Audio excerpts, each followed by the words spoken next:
Hey everyone, welcome to the Solid Tutorials YouTube channel. In today's video, we're diving into a complete step-by-step guide for editing with Wondershare Filmora 14. Whether you're a beginner or more advanced, this full course covers everything you need to know from A to Z. We'll go over all the features and tools for professional video editing, and I'll share some advanced tips, tricks, and techniques to help you get the most out of Filmora 14. We've really gone deep in this tutorial. You won't believe how detailed we've gotten. From AI-powered tools to all the other editing features, we'll walk you through everything in a simple, easy-to-follow way. This course is broken down into 20 chapters, so you'll get a comprehensive understanding of the software. Let's jump straight into the first chapter. In this chapter, we'll cover all of the topics you see listed on the screen right now. I've also included the timestamps for each section in the description below, so you can easily navigate to any part of the chapter that you'd like to revisit. Now let's open up the Filmora video editor. Just double-click on the software icon, and you'll be greeted with the Filmora Start window. Here, you'll see several sections. Create Project. This is where you'll go to start a new project.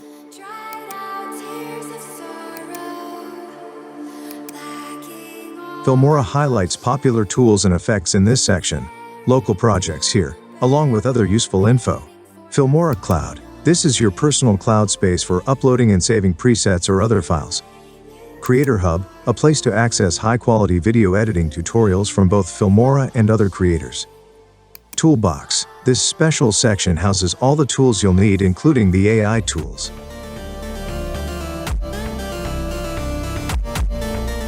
Let's break these down one by one. First, I'll click on the Create Project section, then select the 16:9 aspect ratio. After that, I'll click the big New Project button, and a fresh, empty Filmora project will open up. You'll see Filmora 14's sleek new interface. If you're new to Filmora, don't worry. Let me quickly walk you through the layout. The Project Media area is where you import all your files from your computer. The Timeline is where we drag and drop files to begin editing. The Preview Player is where we can watch and preview our work. The area between the media and timeline is the toolbar, where you'll find all your editing tools. You'll also notice tabs for different assets like media, stock media, audio, text, transitions, effects, filters, stickers, and templates. Above the timeline, you'll find several menus, like File, Edit, Tools, View, and Help. I hope you've got a good grasp on the interface now. It's pretty straightforward, and I'll walk you through everything in detail, step by step. Now let's move on to importing your files. But before we do that, it's important to stay organized, so let's create separate folders for each type of file. To do this, right-click in the Project Media section and select Add New Folder. Name the folder something like Videos.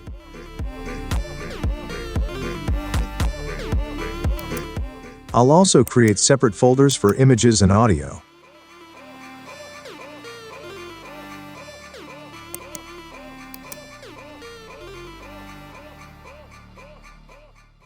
Now let's import our files. Click on the big Import button.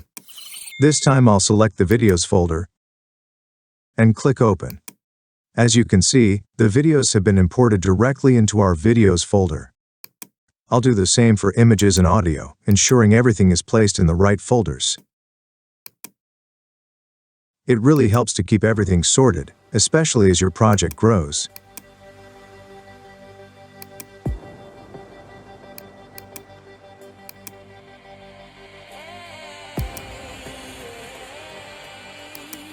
This way, everything stays organized, and it'll be much easier to find what you need during the editing process.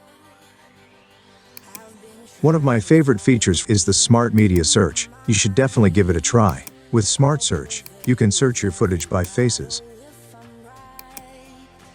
For example, I've searched for faces in my videos, and now I can see only the clips featuring different characters.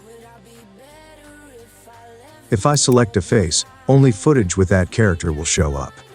It's a super powerful tool for quickly finding specific content.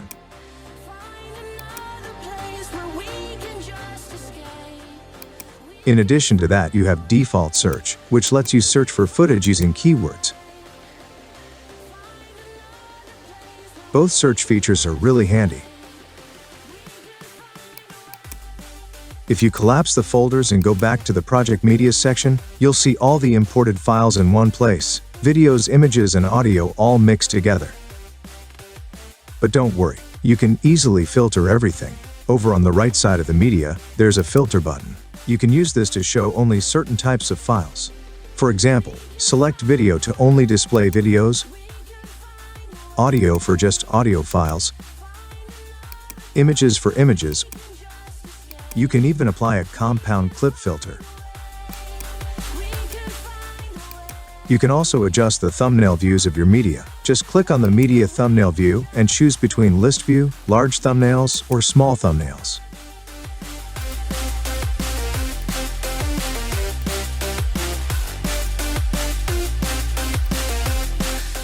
And if you want to get more organized, you can filter your media files by sort by and group by options.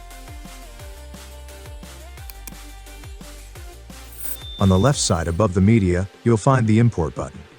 Clicking on it will give you several options, such as importing media files, media folders, or even directly from a camera or phone. You can also use Instant Cutter tool to import, or Auto Beat Sync for music. There's even an option to import from other apps. Lastly, there's a record button. Inside you have options to record from webcam, record PC screen, or record a voiceover. So, if you need to capture something, these options are there for you. In the media section, right-click on any file and you'll see several options for what you can do with that file. For now, let's click on play. So the video will play inside the preview player. Below the player there are several buttons that control playback, like play or pause, stop, forward and backward. If the video isn't playing smoothly in the player, a good fix is to try lowering the player quality. You can select 1/2 quality or 1/4 quality. I'll leave it at full quality. Before dragging any video or audio into the timeline, it's a good idea to trim it first, so you don't add any unnecessary parts. Place the playhead where you want to trim in or out, and then click on the trim options below the player.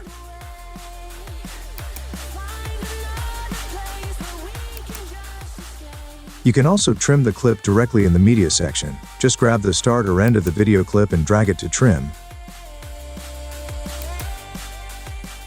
Now, when you're ready to add this clip to the timeline, you have a few options. First, if you drag the audio icon, it'll add only the audio to the timeline.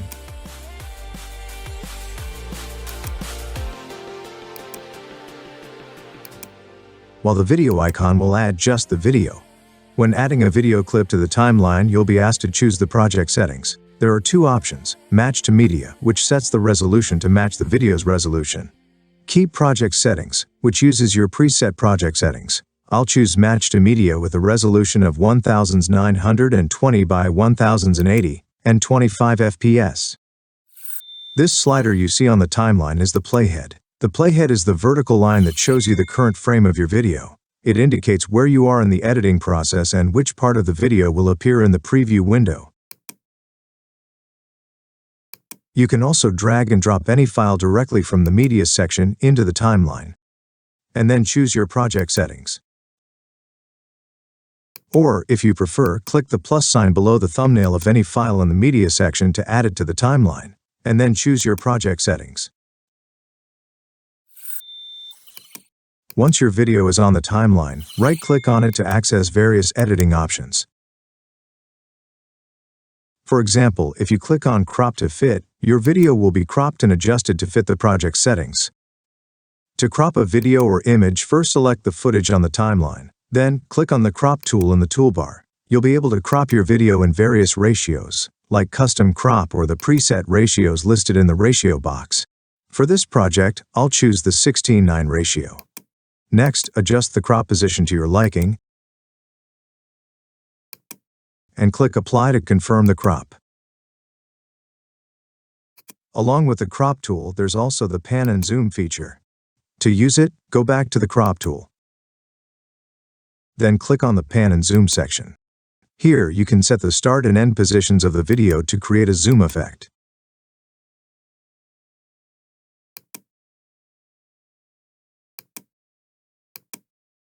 You'll also find several preset effects for pan and zoom below the playhead slider, such as from far to near, from near to far, from left to right, from right to left. You can swap the start and end points as needed. These effects are super useful for adding dynamic movement to your footage. Once you're happy with the settings, click Apply to save your changes.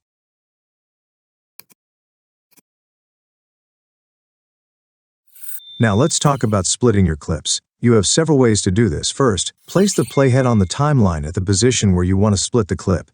Select the video, then click on the scissor icon above the playhead. The clip will split right there. Another way is to click on the scissor icon in the toolbar after selecting the video, and it will split as well. If you want to delete any part of the video or any element on the timeline, just select it, then click the Delete tool in the toolbar.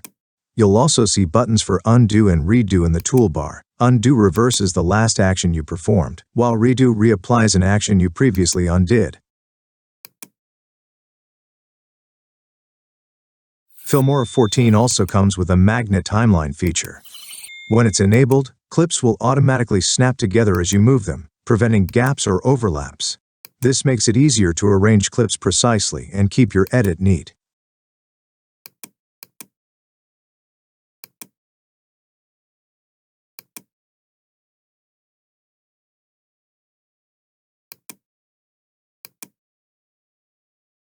You can toggle the magnet timeline by pressing P on your keyboard. When the magnet timeline is enabled, clips will snap together, making precise arrangement simple. If you disable it, clips can be freely positioned, which gives you more control but requires a bit more manual adjustment. The Auto Ripple tool in Filmora automatically adjusts the timing of clips on the timeline when you make changes like deleting, inserting, or trimming. When Auto Ripple is enabled, changes will ripple through the timeline, keeping everything in sync. When it's disabled, deleting or inserting media will leave gaps or cause overlaps, and you'll have to manually adjust the remaining clips. Now, if you have both Enable Link and Enable Magnetic Timeline activated, you get the best of both worlds. Clips on the same track will stay linked and move together, while the magnetic timeline ensures that all clips, including linked ones, snap into place automatically. This makes your editing workflow much smoother and more organized. Essentially, Enable Link keeps clips together within a track, and Enable Magnetic Timeline ensures that everything on the timeline aligns properly. When you double-click on any video, photo, audio, or element in the timeline, it opens several panels and tools for editing. You'll also notice that you can change the layout of these panels to suit your needs. To do this, click on the Layouts menu above the player. From there, you can try out different layouts like Default Layout, Organize Layout,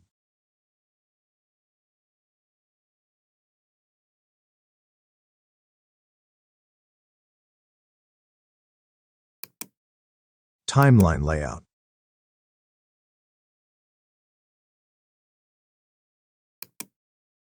Short Video Layout, which is designed for editing vertical videos like those for social media.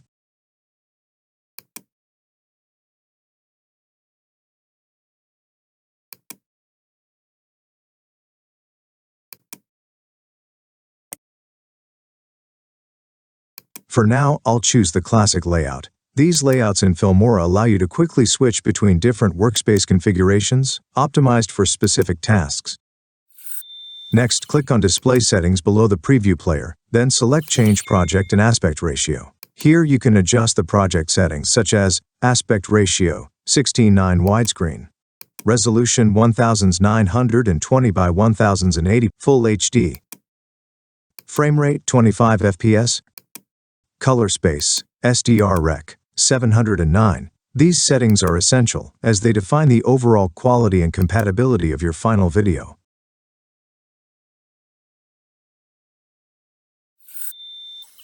When you double-click on a video clip in the timeline, it opens the Video panel where you can make various adjustments. In the Transform section, you can use the Scale tool to resize the video clip, making it larger or smaller within the frame. You'll also see the Position X and Position Y settings, which control the horizontal X and vertical Y placement of the clip. Adjusting these values lets you move the clip left or right X, or up and down Y within the frame. The rotate option in the transform settings lets you spin your video clip around its center point.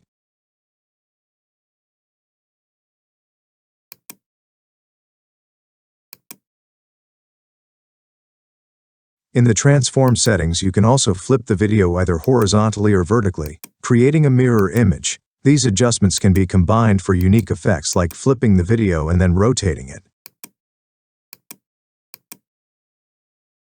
If you want to reset any of these settings, just click the Reset button next to Position, Rotate, or Scale in the Transform settings. This quickly restores the default values. Now, let's talk about keyframes. The Add Keyframe button at the top right of the Transform panel lets you create keyframes for all adjustable properties: Scale, Position X, Position Y, and Rotate, all at once. This is great if you want to animate these properties together over time. To animate only the scale of a clip, add a keyframe for scale at your starting point on the timeline. Move the playhead to a later point and add another scale keyframe. Adjust the scale value at either or both of the keyframes. Filmora will automatically animate the scale change between these 2 points. If you want to animate just the position of the clip, add keyframes for position X and position Y at different points on the timeline. Change the X and Y values at these keyframes to create movement. For animating rotation, simply add keyframes for the rotate property at different points on the timeline. Change the rotation angle at those keyframes, and Filmora will create the spinning effect. If you ever want to delete or clear all keyframes at once, right-click on the video with keyframes and choose Clear All Keyframes from the options. To animate scale, position, and rotation together, click the Add Keyframe button at the top right of the Transform tool.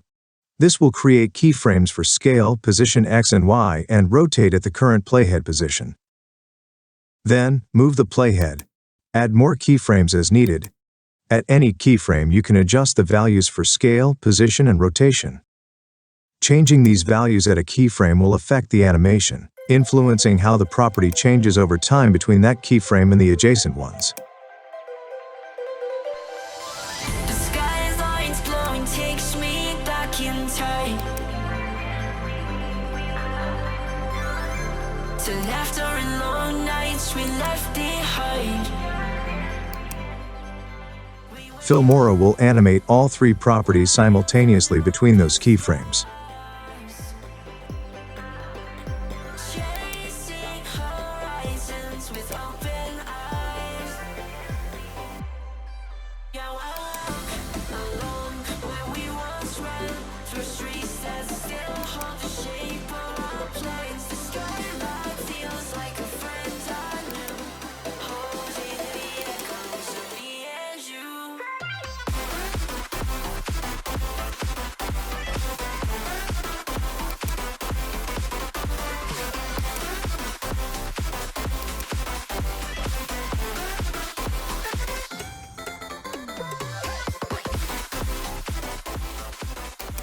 Right-clicking on a video clip in the timeline and selecting Show Keyframe Animation will open the Keyframe Timeline view, where you can visualize and fine-tune the keyframes you've created for properties like scale, position, rotation, etc.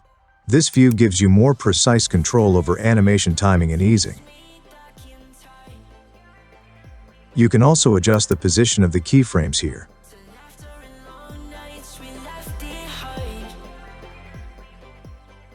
The Path Curve control, available both in the Keyframe Animation view and the Transform tool, lets you tweak the easing of your keyframe animations.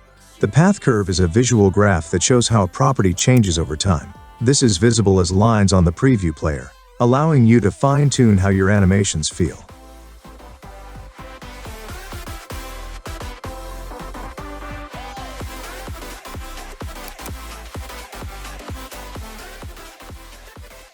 Within the Keyframe Animation view, after selecting keyframes, you can apply Bezier curve easing effects for smoother animations. These effects include linear for a constant speed, curve for a customizable transition, curve continuous for a smooth transition, freeze to hold a value in place, ease in for a slow start, ease out for a slow end.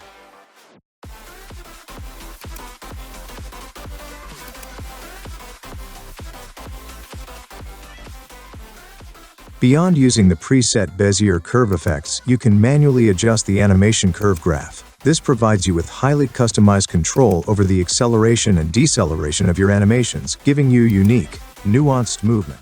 This process is identical for rotation keyframes as well, giving you smooth and customized rotational animation.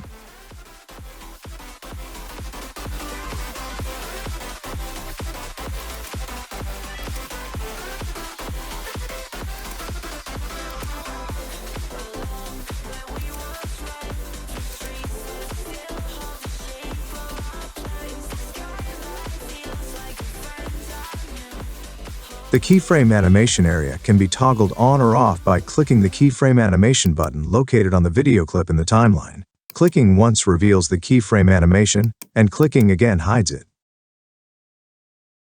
You can also adjust the position of keyframes directly in the timeline. Right-clicking on a keyframe will give you options to delete, copy, or select the keyframes. For example, if I want to select all keyframes, I can click Select All Keyframes and move them together.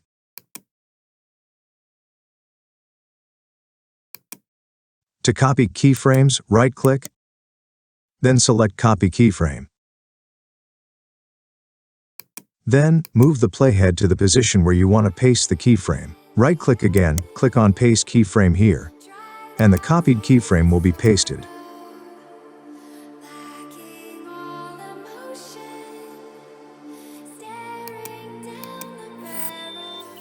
The File menu in Filmora 14 provides access to core file operations. For now, let's click Save Project as to save your work. The shortcut for Save Project as is Ctrl plus Shift plus S. It's essential to save your project regularly to prevent data loss and keep your progress safe. After entering your project name, click the Save button, and your project will be saved.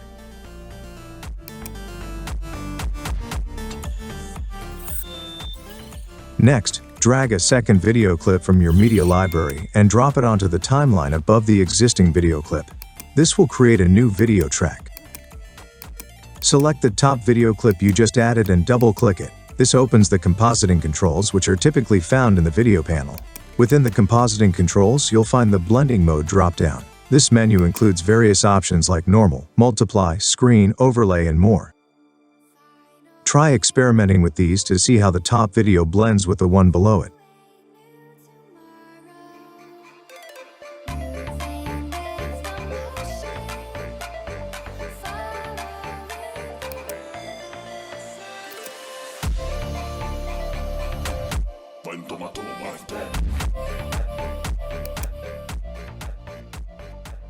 To preview your edits smoothly, click the Render Preview button in Filmora.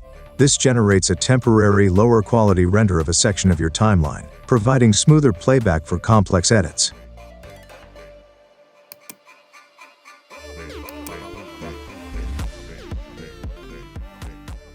Also, within the compositing controls, locate the opacity slider. This controls the transparency of the top video. Lowering the opacity allows the video below to show through more. Adjust the slider until you achieve the desired level of transparency.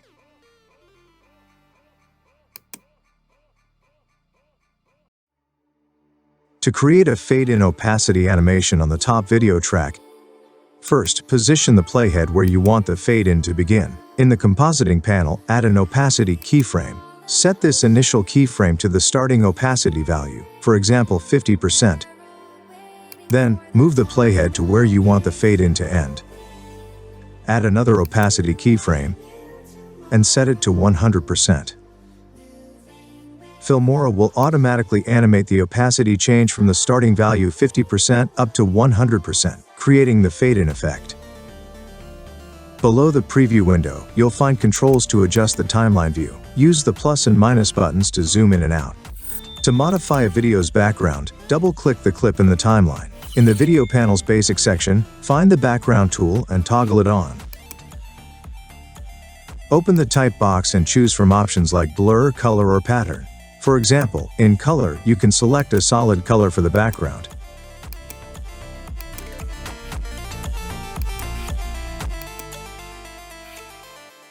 And in pattern, you can pick a pattern design.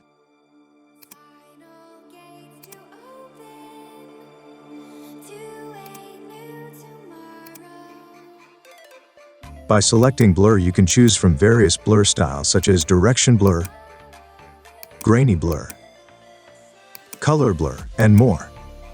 Additionally, you can adjust the blur level, controlling how much blur you want to apply.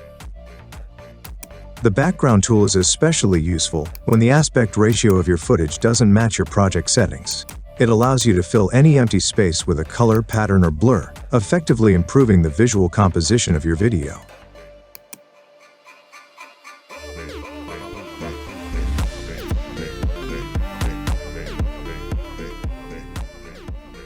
Now, let's add a new video clip to your timeline.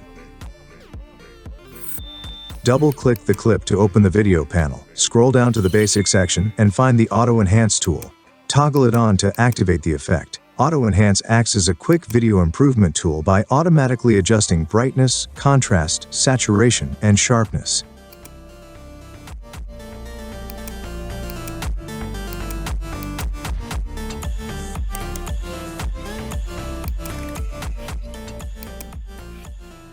Another useful timeline navigation technique is right-clicking and dragging. This allows you to pan across the timeline and easily view different sections of your project. To add a drop shadow to your video clip, double-click the clip on the timeline to open the video panel. Scroll down and locate the drop shadow tool. Toggle it on to activate the effect.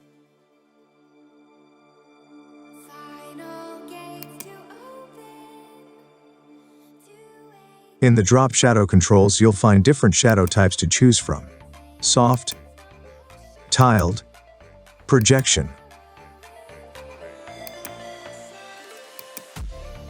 You can further adjust the shadow's angle, which controls its direction.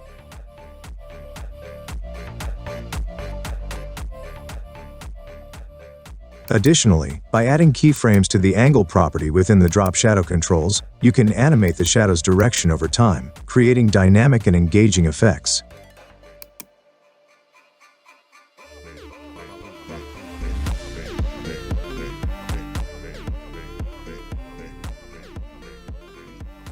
You can also select a drop shadow color that fits the aesthetic of your video. Experiment with different angles and colors to achieve the effect you desire.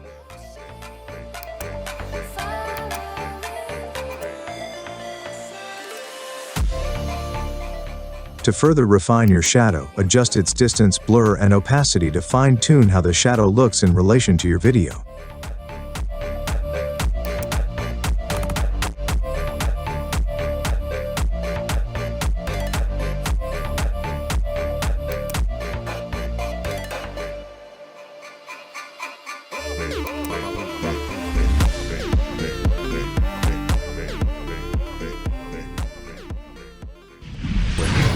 Let's dive into Chapter 2 right now.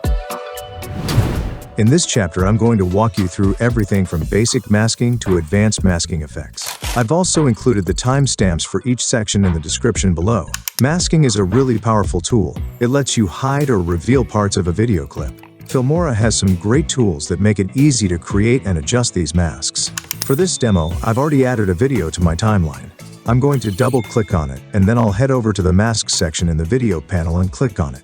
Now, you'll see a bunch of different mask shapes you can work with. There's the Draw Mask tool, AI Mask, Rectangle Mask, Circle Mask, Parallel Mask, Linear Mask, Love Mask, and Star Mask. I'm going to start by selecting the Rectangle Mask. You can adjust the position of the mask by simply dragging it around in the player window like this. If you scroll down in the Mask section, you'll see even more settings for the mask shape. In the Transform section, you can change the scale by dragging the slider.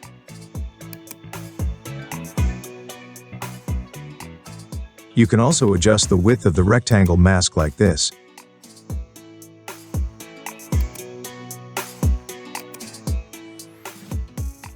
And you can tweak the height as well. Now, if you want to animate this mask, here's how you can do it. Let's say I start with the width set to 0%. I'll place the playhead where I want the first keyframe to appear. And then I'll add the keyframe for the width. I'll move the playhead forward just a little bit. And then I'll add another keyframe. This time I'll increase the width to about 14%.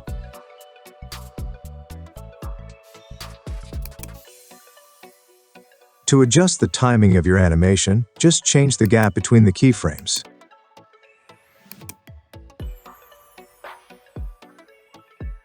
For example, to speed up the animation, reduce the gap between the keyframes.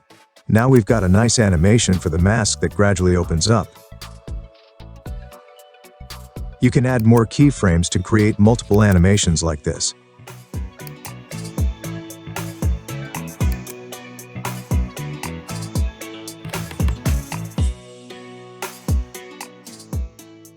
You can do the same thing with the height of the mask, just add keyframes for the height animation in the same way. You can create some really cool and creative effects.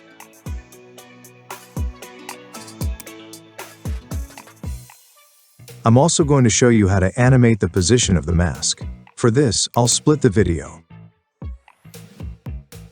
Reset the mask settings and then move the mask to the left side in the first keyframe.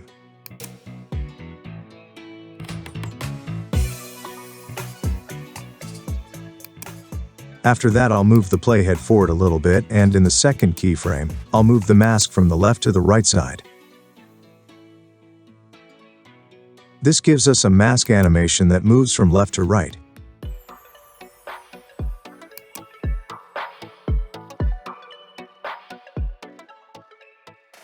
You can keep adding keyframes for different positions, scales, and other values to create even more unique animations.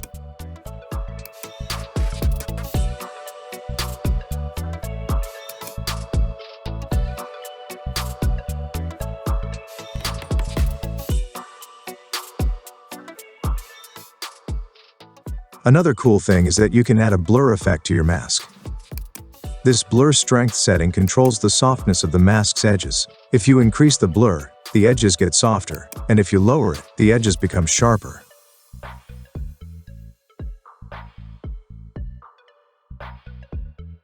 With the rectangular mask, there's also a radius control which rounds the corners. Higher radius values give you rounder corners, while lower values make them more square.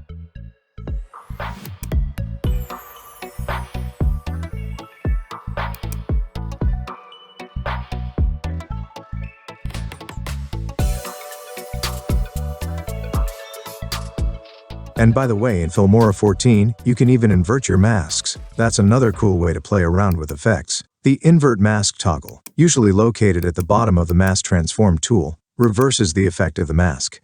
When you turn it on, the mask will hide what it was previously showing and reveal what was previously hidden. If you turn it off, the mask goes back to its original state.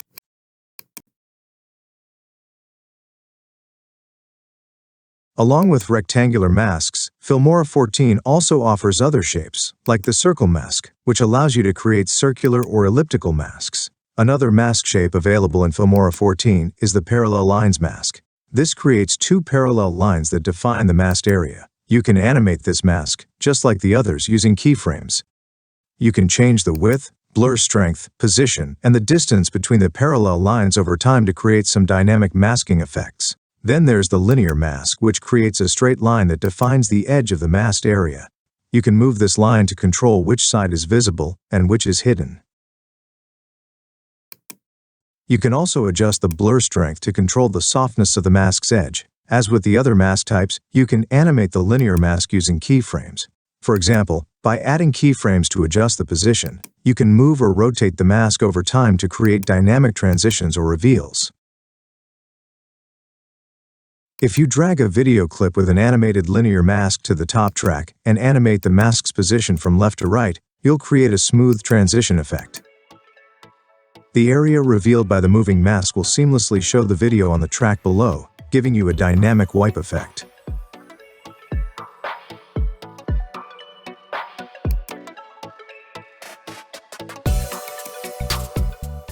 Filmora also includes other pre-made mask shapes like the star and heart or love masks, which you can use directly for masking.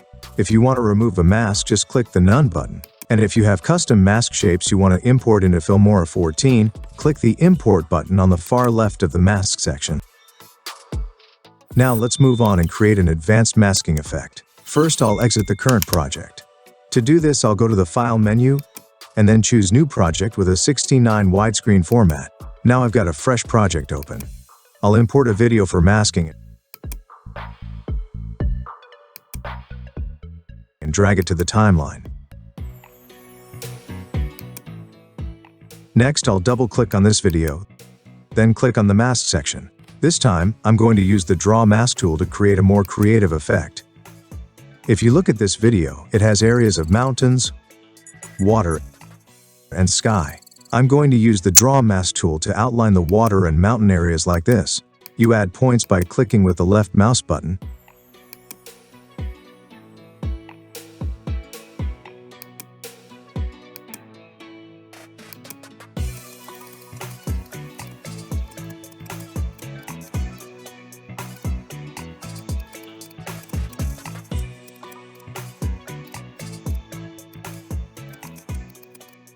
And then connecting the last 2 points to complete the mask.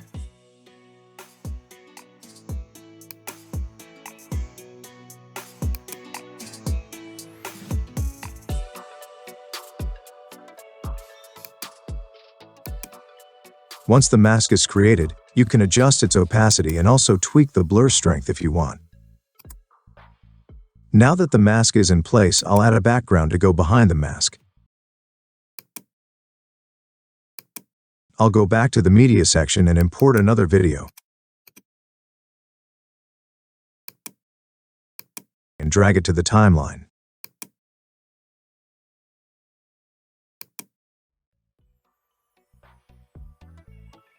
After importing, I'll adjust the size, position, and rotation of the video.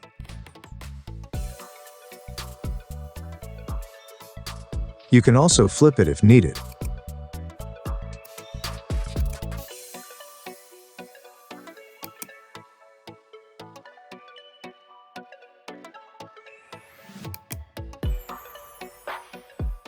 Once the background is positioned, you can adjust the speed of the video to match the length of the original clip.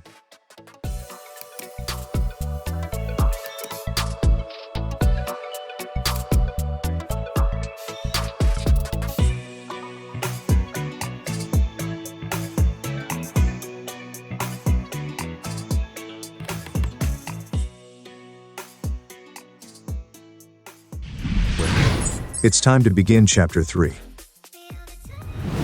In this chapter, we'll cover all of the topics you see listed on the screen right now. I've also included the timestamps for each section in the description below. In this chapter, I'll walk you through everything from removing and replacing green screen backgrounds to creating effects using the advanced AI portrait cutout tool. First, I'll drag and drop a video with a green screen background from the media library onto the timeline. You can see in the preview that there's a girl standing against a green background. Now let's double-click on the video to open the video panel. Then navigate to the AI Tools section and toggle on the Chroma Key tool. The moment it's activated, the green background is automatically removed. Inside the Chroma Key settings, you'll find a color box, which lets you remove any specific background color from your video. Simply select the color you want to remove, or use the picker tool to click on the background color in the video. The picker tool will detect the selected color and remove it instantly. You can further refine the background removal by adjusting settings like offset,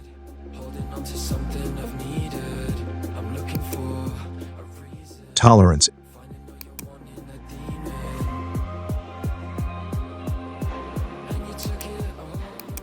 edge thickness, edge feather.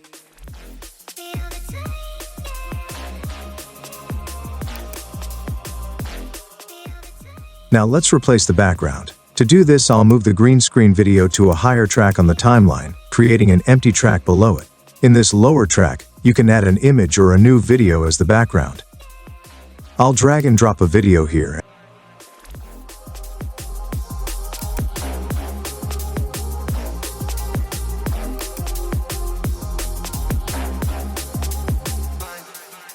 And just like that, we've replaced the background.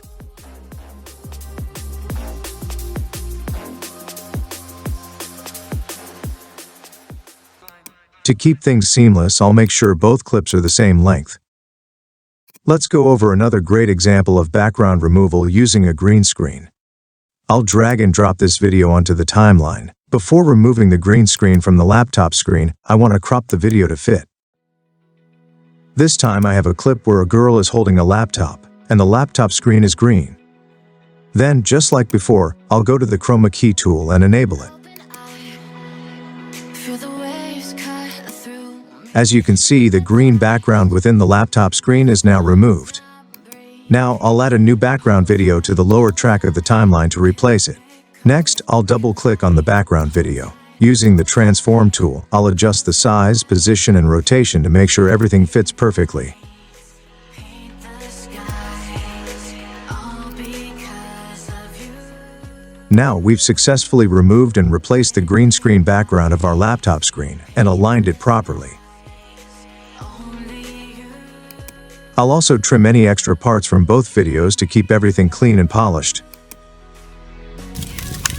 Now let's move on to AI Portrait Cutout, a powerful tool that lets you remove and replace backgrounds even without a green screen. To do this, I'll double-click on the video, navigate to the AI Tools section, and activate the AI Portrait Cutout tool. Here, you'll see a model box which gives you two modes, Quick Cutout and Advanced Cutout. Quick Cutout is perfect for fast, automatic background removal. Now let's switch to Advanced Cutout mode. This mode is especially useful for handling complex subjects, as it gives you refinement tools to achieve cleaner results. After removing the background using Advanced Cutout, you can also enhance your video with stylish borders. In this tutorial, I'll show you how to apply different border effects and customize them with settings like color, radius, duration, feathering, and more. Hold tight, chemicals collide.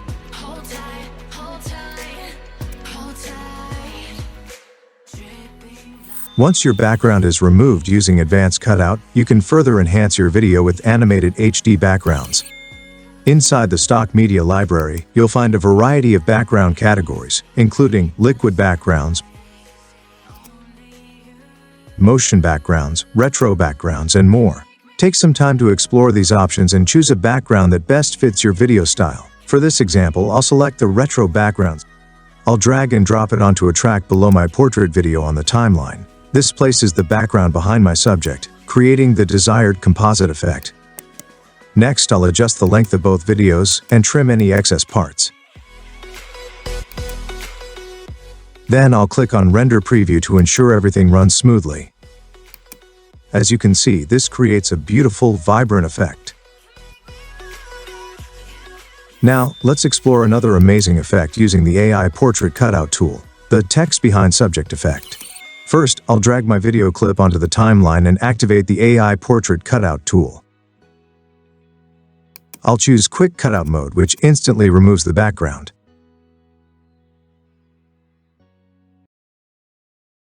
You can also find this tool in the AI Matting Tools section of the toolbar.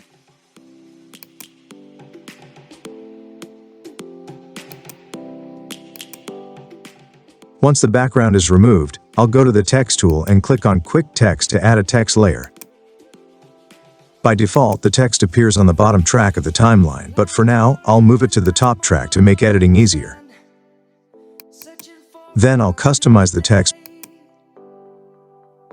People feeling like the light has just come. We must never stop the by changing the font, birds chirping and I hear my name. Grasping into it. adjusting the size, Life is happy, but it's so insane. modifying the color, Really making it stay. Savannah, and aligning it for the best visual impact. Savannah, we'll never be alone. Savannah, the beauty of the world. Savannah. For this example, I'll choose a colorful neon text preset to make it stand out.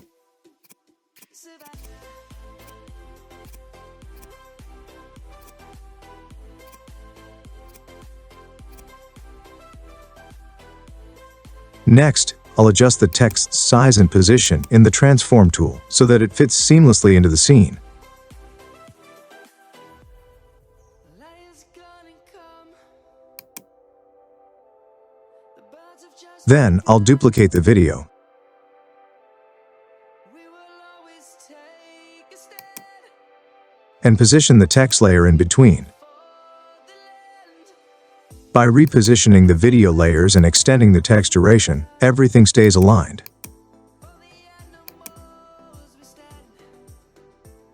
Now comes the magic trick. I'll turn off the AI portrait cutout toggle for the lower video, restoring its background. And just like that, the text seamlessly appears behind the subject, creating a stunning and professional effect.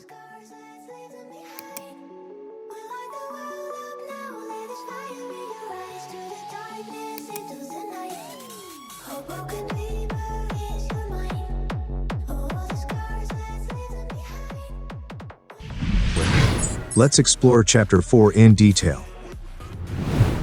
In this chapter, we'll cover all of the topics you see listed on the screen right now. I've also included the timestamps for each section in the description below. In this chapter, you'll learn how to create a stunning masking effect using AI Smart Cutout in Filmora 14. By the end of this tutorial, you'll know how to remove complex video backgrounds and achieve professional-looking edits with ease. First, I'll add a video to the timeline for the AI Smart Cutout effect. In the preview, you can see a video of flowers with a blurred background. I'm going to show you an incredible masking effect using this footage. To get started, I'll trim the video, removing any unnecessary parts.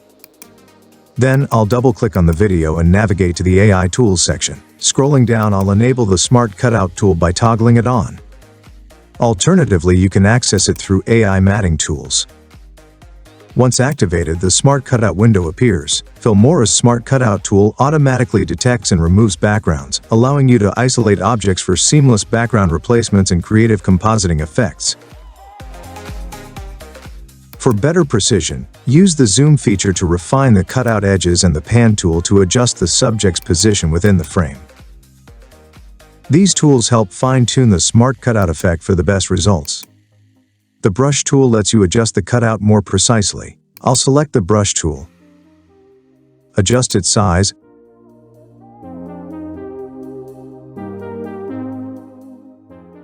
and carefully outline the flower in the video. As I draw a line, Filmora's AI automatically detects and selects the entire flower area. To further enhance the cutout, I'll adjust the edge thickness to create a sharper boundary between the subject and the background. The edge feather option softens the cutout edges, making the transition smoother and more natural. Once everything looks good, you can start the Smart Cutout process by clicking the Start Smart Cutout button. Or for even more control, you can switch to Advanced mode, where you'll find frame-by-frame tracking, forward and backward tracking, and other advanced refinement tools. But for now, I'll keep it simple and click Start Smart Cutout. The Smart Cutout tracking process will begin, and in just a few moments, Filmora will accurately detect and select the flower area, highlighting it in blue. If needed, you can refine the selection by using the Eraser tool to remove any unwanted areas.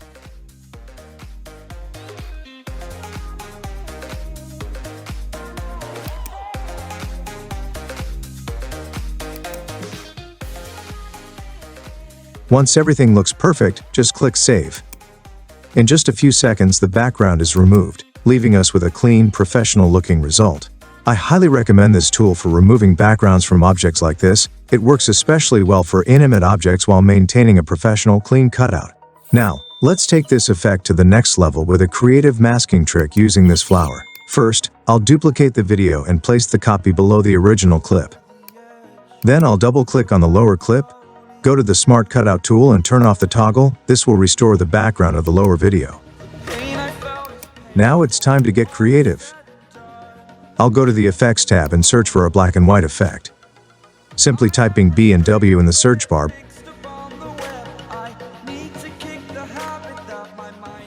brings up a variety of effects.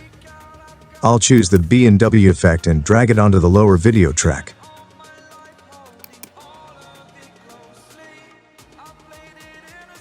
To make this effect even more dynamic, let's animate it. But first I'll check the unsaturation, RGB, and brightness settings to see how they affect the look of the effect.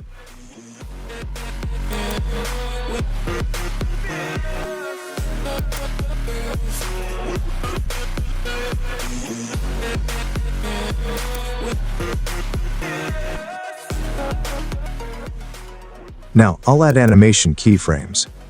In the middle of the video, I'll set empty keyframes for all 3 values. Then I'll move the playhead to the start and set new keyframes for the next values. In these keyframes, I'll set unsaturation to 0 and RGB to 0. This will smoothly transition the background from color to black and white, creating a beautiful animated effect. And that's it. We've created a stunning masking effect that blends color and black and white seamlessly. See you soon in Chapter 5.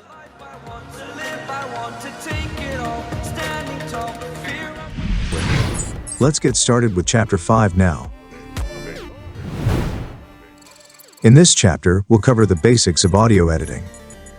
In this chapter, we'll cover all of the topics you see listed on the screen right now. I've also included the timestamps for each section in the description below.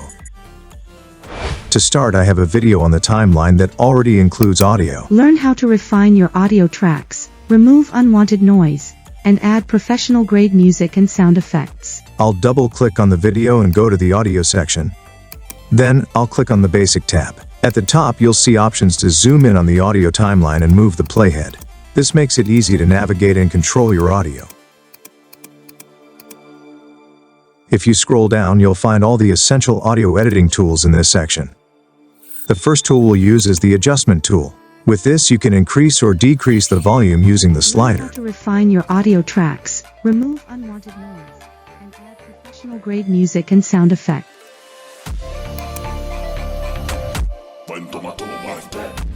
You can also adjust the audio keyframes to create smooth volume changes over time. For example, you can animate the audio by gradually increasing or decreasing the volume. Audio tracks, remove unwanted noise, and add professional-grade music and sound. But I don't need these keyframes right now, so I'll go ahead and remove them. Next, scroll down to find the Audio Channels box. Here, you can copy the left audio channel to the right or the right to the left. Remove unwanted noise, and add professional-grade music and sound effects. You can also flip the sound from left to right. Remove unwanted noise, and add professional-grade music and sound effects. Filmora's intuitive. You can also animate the sound balance by adding keyframes, allowing gradual shifts between left and right. Learn how to refine your audio tracks, remove unwanted noise, and add professional-grade. Learn how to refine your audio tracks, remove unwanted noise. Below that, you'll find settings to apply fade in, fade out, and pitch adjustments. But for now, let's try these effects on a music track. To do this, I'll go to the Tools panel and use the Smart BGM Generation tool. If this tool isn't showing up for you, click on the Settings button in the Tools panel. Drag the Smart BGM Generation tool into the toolbar and hit Save. Now, let's open the Smart BGM Generation tool. This feature analyzes the content of your video and automatically generates background music that fits perfectly. Now click on the Start button, and the AI Smart BGM Generation tool will analyze your current media and generate the perfect background music for you. You can see that our BGM has been generated. Learn how to refine your audio tracks, remove unwanted noise, and add professional-grade music and sound effects. Whenever we add music, it's important to normalize the audio. To do this, double-click on the music and go to the Basic section. Then turn on the Auto Normalization toggle. This will balance the music volume, making it sound smooth with the rest of the media. Learn how to refine your audio sound effects. Filmora's intuitive interface makes. Next, scroll down to apply fade in or fade out effects. Select the music and adjust the fade in slider like this. You can also fade in the audio by grabbing the fade in handle at the start of the audio clip and dragging it. Learn how to refine your audio tracks. This gradually increases the volume at the beginning, creating a smooth start. Below that, you'll find the fade out slider, which lets you gradually lower the volume at the end. You can either use the slider or drag the fade out handle directly on the audio clip. Makes audio editing easy and accessible. Fading in and out helps make transitions smoother. Now, let's adjust the pitch of the audio. I'll modify the pitch of the main video sound using the pitch slider. Add professional grade music and sound effects. Dragging the slider up makes the sound higher and thinner. Filmora's intuitive interface makes audio editing easy and accessible. While dragging it down makes the sound lower and deeper. Learn how to refine your audio tracks, remove unwanted noise, and add professional-grade music and sound effects. To create smooth pitch variations over time, click the keyframe button next to the pitch slider. This lets you adjust the pitch at different points in the audio. You can add multiple pitch keyframes to gradually change the pitch for a more dynamic effect. Unwanted noise. And add professional-grade music and sound effects. Filmora's intuitive... But since I was just demonstrating, I'll go ahead and undo these changes. Now let's move on to audio ducking. To do this, turn on the audio ducking tool toggle. Audio ducking automatically lowers background sound when dialogue or voiceover plays, making speech clearer. Intuitive interface makes audio editing easy and accessible. You can adjust the effect by dragging the slider to increase or decrease the background volume. Filmora's intuitive interface makes audio editing easy and accessible. Next, scroll down and open the audio equalizer box. Here, you can apply different equalizer effects to enhance your audio. I'll try out a few effects so you can hear the difference. And add professional-grade music and sound effects. Filmora's intuitive interface makes audio editing easy. Remove unwanted noise. And add... At the bottom of the equalizer effects, select the custom option. Click the settings button next to the equalizer box to open the custom equalizer settings. Move the sliders up or down to create a unique equalizer effect. Your audio tracks. Remove unwanted noise. And add professional-grade music and sound effects. Filmora's intuitive interface makes audio editing easy and accessible. Once you're happy with it, click the Apply button and your custom equalizer effect will be applied. Learn how to refine your audio tracks. But for now, I'll switch back to the default option since I don't need any adjustments. Now scroll down, and you'll see the AI Voice Enhancer tool. Toggle on the AI Audio Enhancer to automatically improve audio quality by reducing noise and enhancing clarity. To refine your audio tracks. You can adjust the voice clarity by dragging the voice clarity slider. Filmora's Below that, the voice beautification slider lets you fine-tune the enhancement to your preference. Next, let's set up the audio denoise settings. First, you'll see the wind removal toggle. Turning this on reduces wind noise for clearer audio. Below that is the normal denoise tool, which reduces background noise when enabled. You can fine-tune the denoise effect using the slider. Next, there's the deverb tool, which reduces echo and reverb. Turning it on makes the audio sound clearer and more professional. Below that, you'll find the hum removal tool. Enabling this reduces background hum. Finally, there's the hiss removal tool. Turning it on reduces background hissing sounds. You can adjust the noise level and denoise level sliders to get the best result. With these tools, you can significantly improve the overall quality of your audio. Remove unwanted noise and add professional-grade music. That wraps up this chapter on audio editing. See you in the next chapter. Let's jump into Chapter 6 next. In this chapter, we'll explore how to edit and enhance audio in Filmora 14. From voice effects to speed adjustments and track management. I've also included the timestamps for each section in the description below. Let's get started. So for this, I have a video on the timeline that also has audio.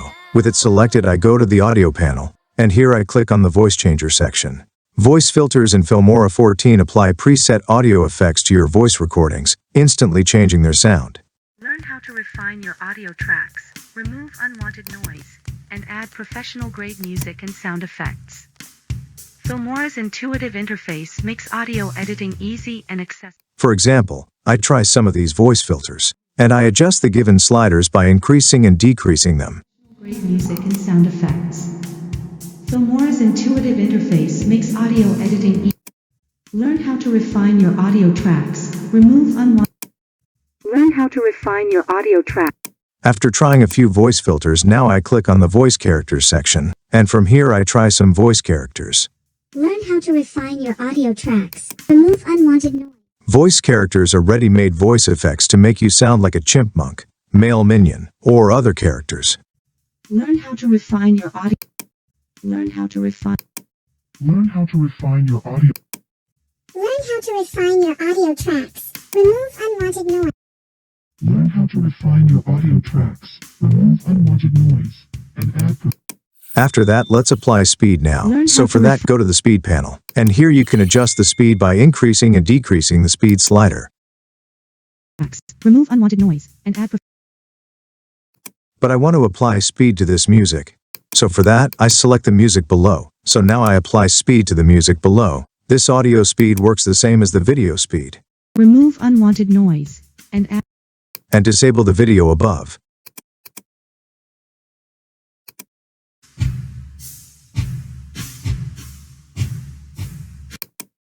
If you want to maintain the pitch of the voice during audio speed. So for that, turn on the toggle of maintain pitch.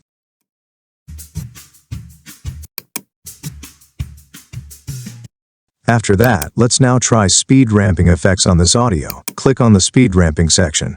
Single click on any speed ramping effect, and it will be applied to your audio.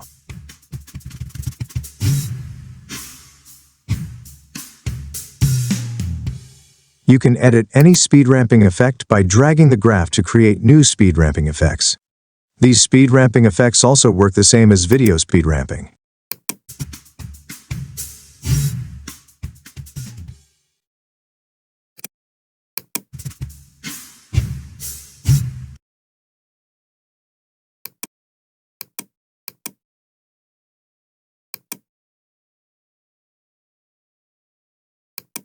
So let's stretch the audio. So for this, I select the audio stretch tool, and through it, for example, I grab this music by its end edge, and drag it like this.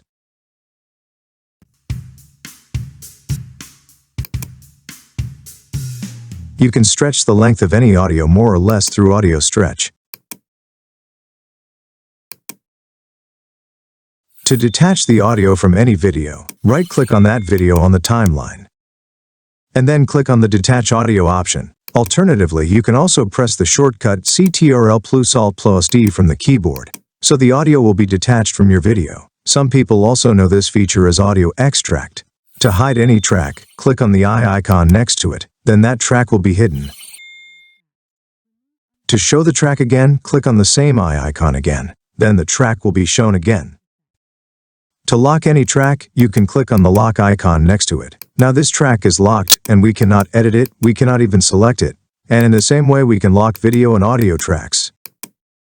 To lock and unlock all tracks in one click, click on the plus sign at the top left of the timeline. And from here click on the Lock All Tracks option. And by checking Lock All Tracks are locked together. You can move the position of any track up or down. To do this, simply grab the track and drag it up or down. To rename any track, double-click on the track namespace with a break. Click on the rename space and press the F2 button shortcut on your keyboard, and enter the track name. And the same way to rename all audio and video tracks.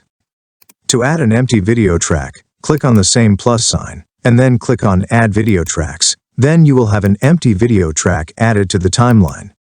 And from the same options, click on the Add Audio Track button. Then you will have an empty audio track. To delete empty tracks, go to the same options.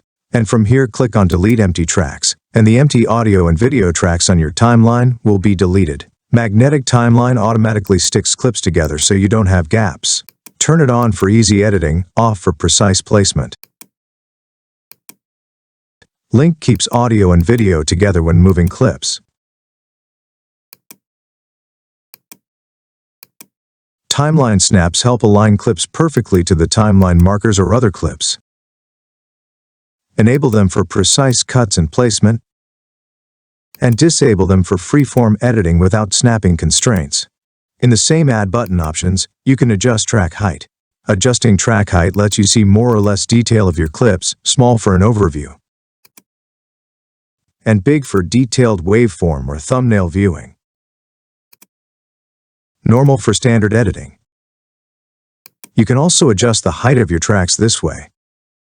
You can grab any track by its top or bottom edge and drag. Click the Add button again, and then click the Open Track Manager option. The Track Manager in Filmora 14 lets you organize your video and audio tracks. From here you can add as many video tracks as you want. Then select the placement. For example, I choose above track 1. Edit the audio tracks in the same way. Then select the placements of the tracks. And then click the OK button. So we added tracks to the timeline according to the number of tracks in placement using the Track Manager tool. This was just an example, but I would like to delete it again using Delete Empty Tracks. That wraps up this chapter on audio editing in Filmora 14. Keep experimenting with these tools to create the perfect sound for your videos. I'll see you in the next chapter. Let's jump into Chapter 7 right now. In this chapter, we'll cover all of the topics you see listed on the screen right now. I've also included the timestamps for each section in the description below. Let's get started. First, we'll begin with AI translation. I already have an audio file on the timeline. To translate it using AI, right-click on the audio and select AI translation. Or, with the audio selected, click on the AI translation tool in the toolbar. Now let's configure the translation settings. In the AI translation panel, choose your translation type. There are two options: translate voice and captions, or translate captions only. For this example, I'll choose Translate Voice and Captions. Next, select the original language of your speech. The tool supports almost every language, but in this case, I'll select English. Then, choose the target language. Let's go with Italian. Once everything is set, click Translate, and the AI will generate both the translated voice and captions. Now, let's check the results. The top track contains the translated captions, and the bottom track has the translated speech. If I want to hear only the translated voice, I'll disable the original audio. Imparare come affinare le tracce audio, rimuovere rumore indesiderato e aggiungere musica di grado professionale ed effetti sonori. And if I want to hear the original speech, I can disable the translated voice. Filmora's intuitive interface makes audio editing easy and accessible. The top track also holds our subtitles. To edit them, simply double-click on the subtitle track. From here, you can modify any text, split or merge subtitles, and apply various subtitle presets. These presets come with different styles and designs, so let's try a few to see how they look.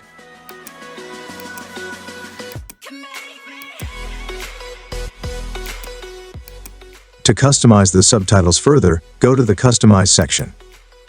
Here you can adjust text input and fill settings, effects and outline settings, shadow and background settings, and more. Additionally, in the Animation tab you can add in, out, and loop animations to your subtitles.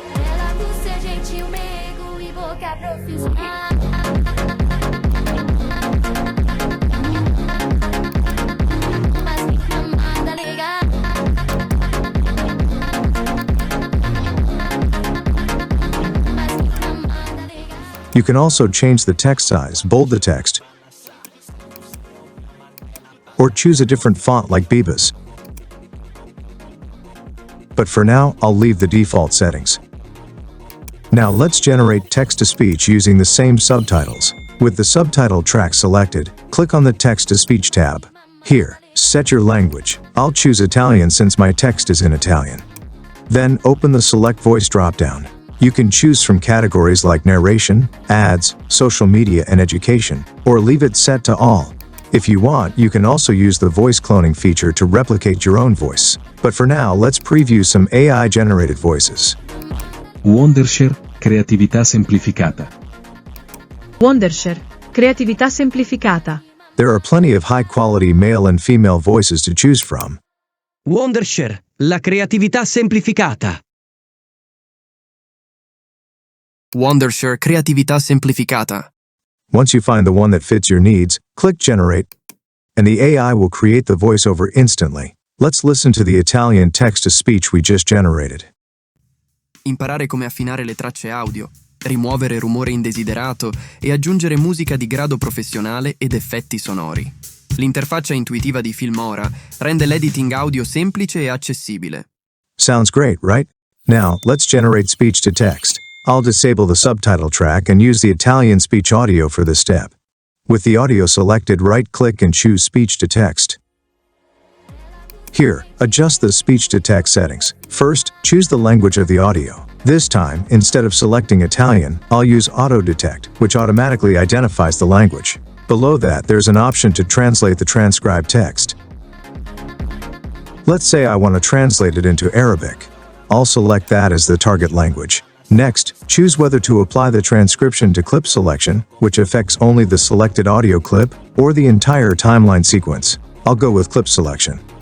You can also enable automatic active words, or if you disable it, you'll need to choose between SRT or title formats. I'll stick with title and click Generate. Once the process is complete, both the transcription and translated captions appear on the timeline.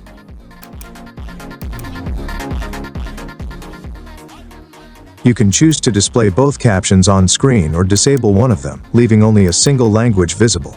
Imparare come affinare le tracce audio, rimuovere rumore indesiderato. And that's how you use AI translation, text-to-speech, and speech-to-text in this tool. Stay tuned for more chapters later. We're diving straight into Chapter 8. In this chapter, we'll explore some essential audio tools. In this chapter, we'll cover all of the topics you see listed on the screen right now. I've also included the timestamps for each section in the description below. So let's get started. First, let's learn how to use the audio mixer. I already have some video and audio files on the timeline, and these video clips also contain audio. Rimuovere rumore indesiderato. Click on the audio mixer tool in the toolbar. Here you can adjust the volume of individual clips using these sliders. You can also balance the audio from left to right by moving these sliders. Rimuovere rumore indesiderato e aggiungere musica di grado professionale ed effetti sonori. Alternatively, you can adjust the stereo positioning by dragging the icons in the stereo section. If you want to adjust the volume for all clips at once, use the main mixer slider on the right. Moving it up increases the volume, and moving it down decreases it. Then, click on the surround section, where you can fine-tune the balance of all audio tracks. Once you're happy with the settings, click Apply to save your changes. To control the speaker volume, use the slider below the preview screen. Keep in mind that this only affects playback volume and doesn't change the actual audio levels in your project. You can also toggle the volume meter on or off with a single click. Additionally, you can adjust the volume of an audio track directly from the timeline using the volume slider above the waveform. Now, let's remove vocals from a music track using the AI Vocal Remover tool. Filmora 14's vocal removal feature allows you to easily isolate or remove vocals from audio tracks. This advanced tool separates audio into 3 distinct tracks: music, vocals, and the original track, giving you precise control over your audio editing. I'll start by dragging and dropping a video onto the timeline that contains both music and vocals. Then, right-click the video and select AI Vocal Remover. The tool will automatically process the file and separate the vocal and music into 2 different tracks. Once that's done, I'll mute the original audio track of the video, leaving only the separate vocal and music tracks. If I mute the vocal track, you'll only hear the background music. And if I mute the music track, you'll only hear the vocals. Filmora 14's vocal removal feature allows you to easily isolate or remove vocals from audio tracks. This advanced tool separates audio. This feature is perfect for remixing music or extracting dialogue from videos. Now let's talk about the auto synchronization feature. Filmora 14's synchronization feature allows you to easily align audio and video tracks, ensuring seamless playback. This feature automatically adjusts the timing of audio and video files, eliminating manual adjustments. I'll start by dragging a video onto the timeline. I also have a separate audio clip that contains the same sound as the video's original audio. Filmora 14's synchronization feature allows you to easily align audio. I'll drag this onto the timeline as well. To easily align audio and video tracks, ensuring seamless playback. At first you'll notice that the audio and video tracks don't align. To sync them, select both the video and the external audio, then right-click and choose Auto Synchronization. Filmora will automatically align the audio and video for you. Filmora 14's synchronization feature.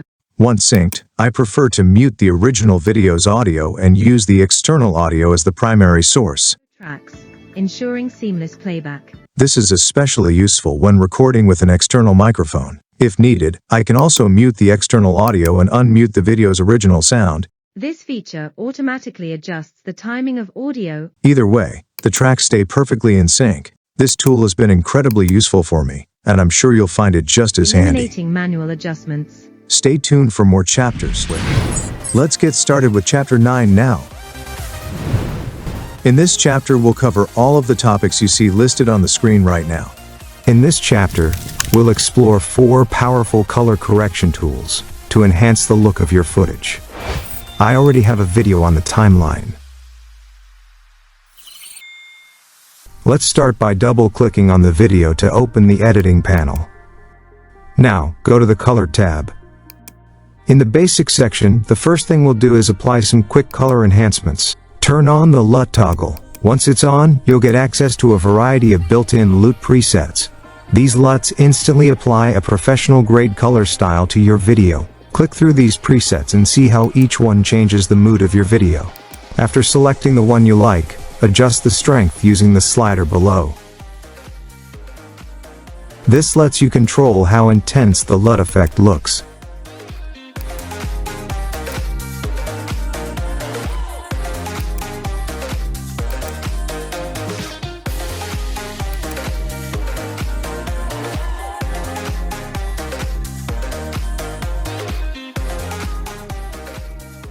Now scroll down a little in the same Basic section.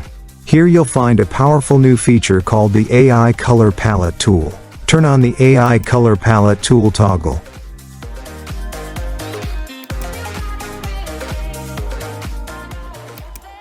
Click on the plus button inside this tool. You'll now see 2 screens in the preview player. One is the reference screen, and the other is the preview screen. If you want, you can pick the reference color from any frame in the same video by moving the playhead back and forth. Or you can drag and drop any other image or video on the timeline. Click on the plus button inside this tool. Then place the playhead on a frame of your other footage to pick the reference color. Now click on the Generate button below the reference screen. The color will be picked from your reference image. You can adjust the strength of this color. For example, I'll set it to 77%. You can also adjust the Protect Skin Tone option. Here, I'm setting it to 34. Once you're done, click on the Save and Apply button. And just like that, the AI Color Palette tool will apply your reference color to your footage.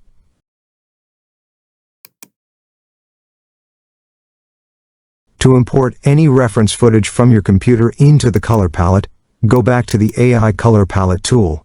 First, reset the previous reference by clicking on the reset icon. Then, click on the Add button again. Now in the reference screen, click on the Local File section. For example, I'll select this image from my computer. Then click on the Open button. Now this image becomes our reference image. Next, click on the Generate button. The color of the reference image will now be applied to your video. Just like before, you can adjust the strength of the color. And you can also adjust the Protect Skin Tone setting.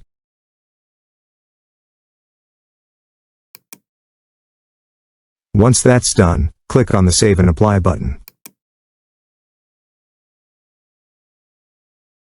Now here's something cool. If you click on Save as Custom inside this tool, this color setup will be saved as a preset for you to reuse later.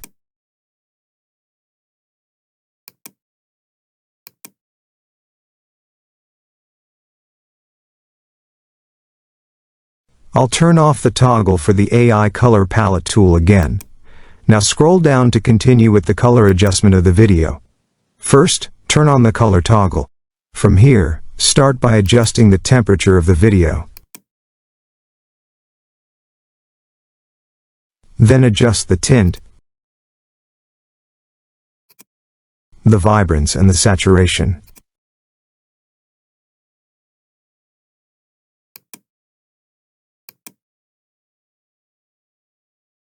Now scroll down a bit further and adjust the light settings. That includes adjusting the exposure, brightness, contrast, highlight, shadows, whites and blacks. Next, turn on the toggle for the Adjust tool. Here, you can control the sharpen level by moving the slider up or down. Then, turn on the toggle for the Vignette tool. Set the amount and size of the vignette.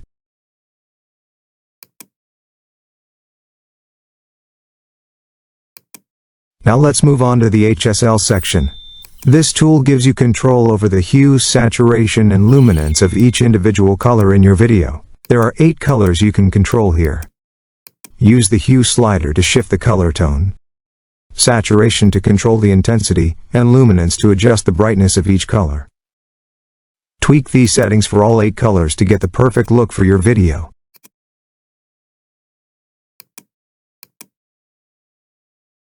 Then click on the Curves section. This tool lets you fine-tune brightness and color tone using curve lines. Here, you'll see 4 color curves: Y, R, G, and B. Y is for brightness, while R, G, and B are for red, green, and blue channels. You can adjust the curve by adding points and dragging them to change the tone and contrast of your video.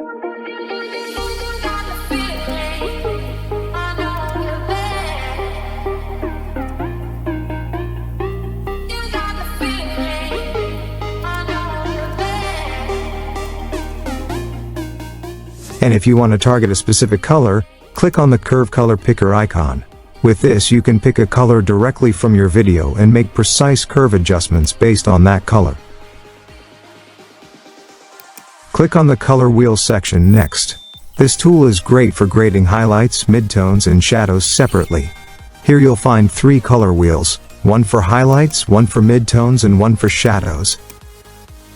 While doing color correction with color wheels, you can resize the panels like this, so you can see the wheels clearly and make precise adjustments. In each wheel, you'll see a point in the center. You can drag this point to shift the color toward your desired tone. Below each color wheel, you'll also find sliders and value boxes to fine-tune the color adjustments even more.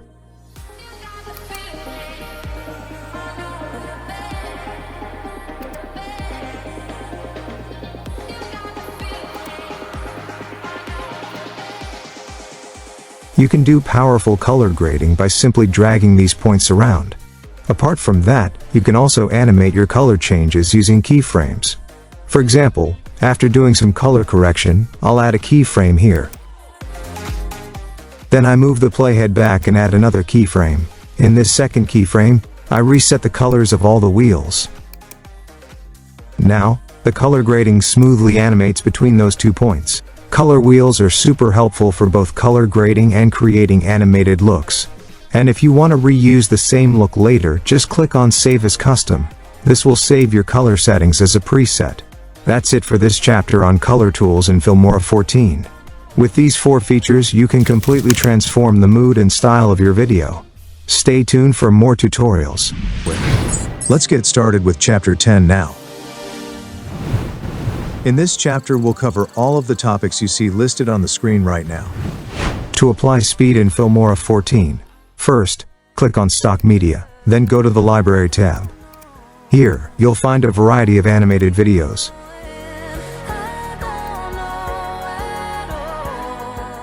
You can also search for specific clips using the search bar. Once you find a video you like, just download it and drag it onto the timeline.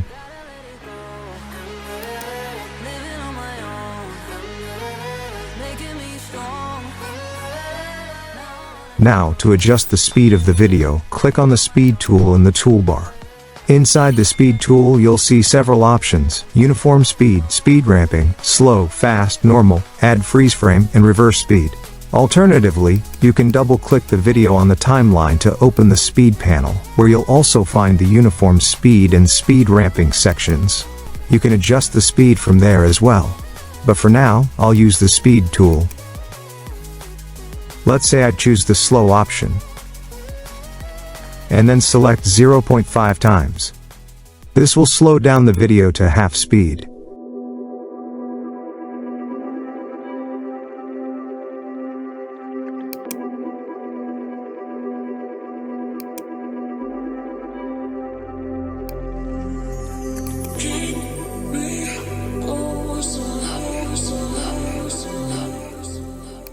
If I choose the normal option, the video speed will reset to its original state. If I apply 2 times speed, the video will play twice as fast.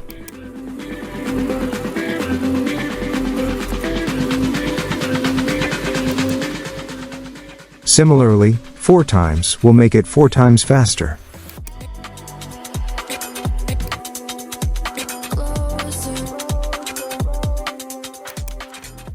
I'll reset it back to normal for now. Next, let's add a freeze frame. Click Add Freeze Frame from the Speed tool. The video will freeze at that point.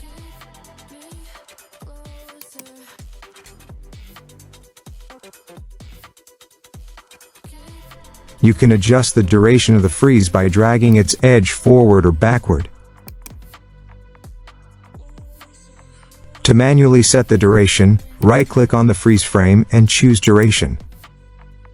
Enter your desired time and click Save to apply it.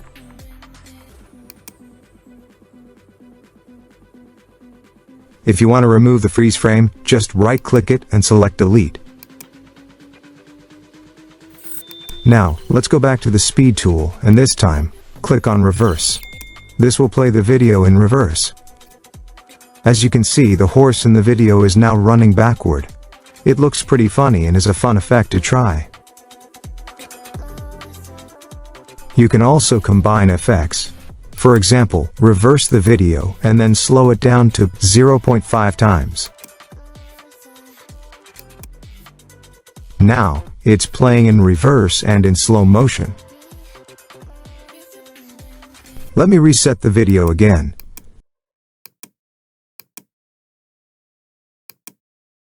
Now I'll go to the Speed tool and click on Uniform Speed.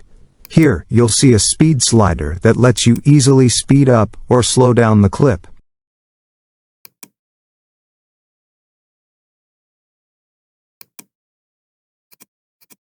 Just below it there's a duration box. Enter a value here to manually adjust how long the clip should last. To reset everything, just click the Reset button. Below that you'll find the next level AI frame interpolation section. Inside there are smooth speed effects like frame sampling, frame blending, and optical flow. Let's try these effects too.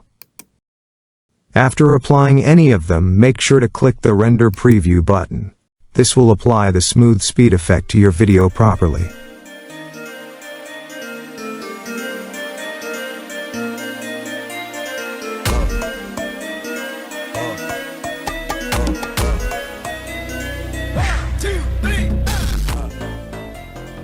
Now, let's explore how speed ramping works. Click on the speed ramping section, and you'll see several built-in presets like montage, hero movement, bullet time, jumper, flash in, and flash out. To apply any of these, just click once on the effect. It will be added to your video immediately. In the speed ramping graph, the higher points mean faster speed, while the lower points mean slower speed. For example, the montage effect ramps the speed up and down dynamically, just like this. You can try each effect to see which one fits your style and editing needs.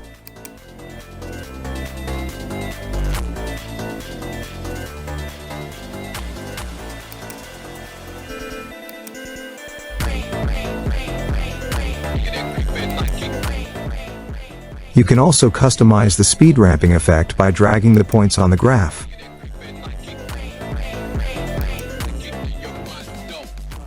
To add new speed points, click the plus icon. Then drag the new point up or down to adjust the speed exactly how you want.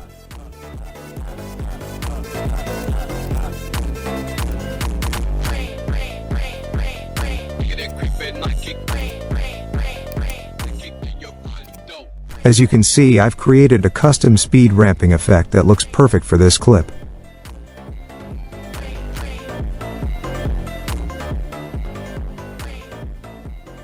Next to the plus icon, there's another button. It's for freeze frame. Click it to insert a freeze frame into your speed ramping. Set the duration and click apply. The freeze frame will be added at the position of the playhead. To change or remove the freeze frame, you can right-click on it.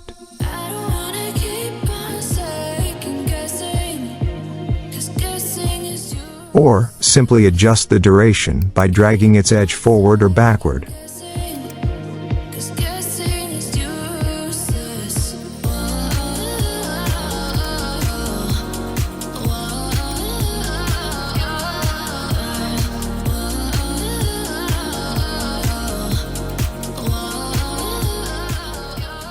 Below that, you'll find the next level AI frame interpolation section.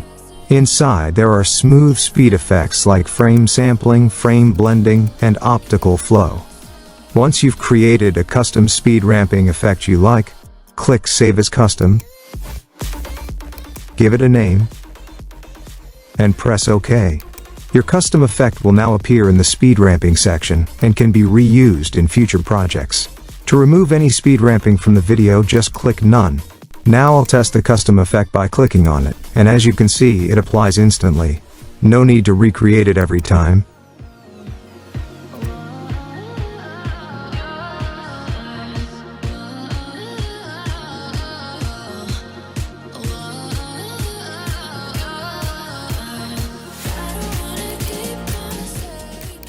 I'll reset it back to normal for now. Finally, here's a quick and super useful shortcut for adjusting speed. Hold down the Ctrl key on your keyboard, then click and drag the end of the video clip. Move it forward or backward to speed it up or slow it down. It's that easy and fast. Pretty cool, right? That's how you can use speed tools and ramping effects to add energy and style to your videos. Stay tuned for more tutorials.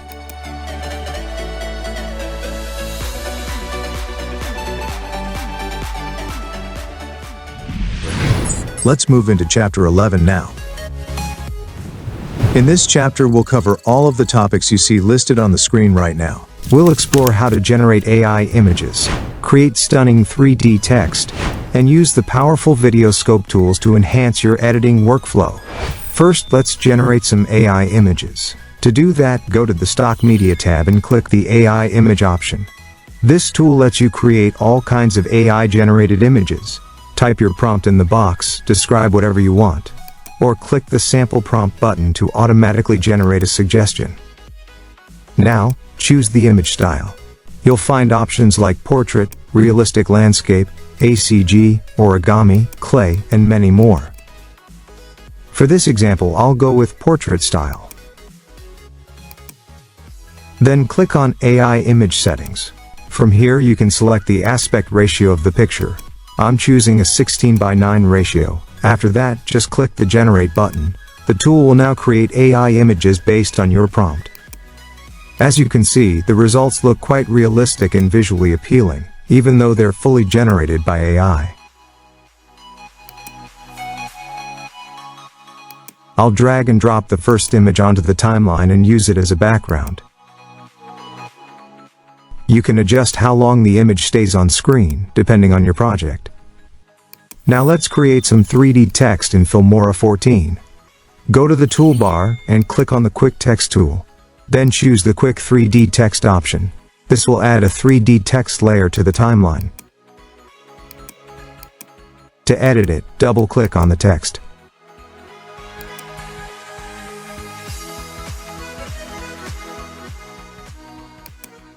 In the text panel, type whatever you want. For example, I'll write 3D text.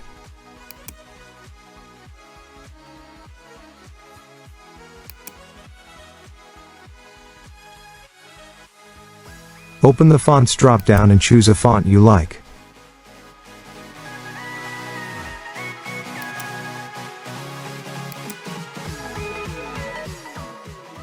Then select the text size. I'll choose size 182. You can also make the text italic, rotate it, or change its alignment. Scroll down in the text panel and you'll find a collection of professional 3D presets. We'll use those after setting up the text. Below that, there are more transform options where you can adjust the scale, position, and rotation.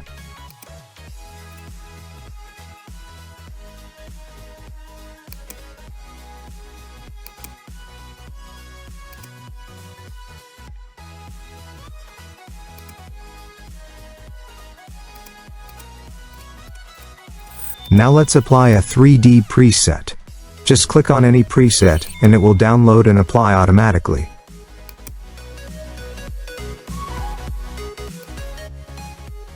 Try a few to see how each one changes the look. It gives your text a beautiful dynamic appearance.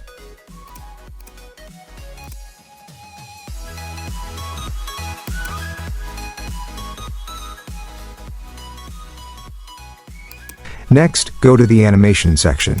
Here, you can add both in and out animations with just one click.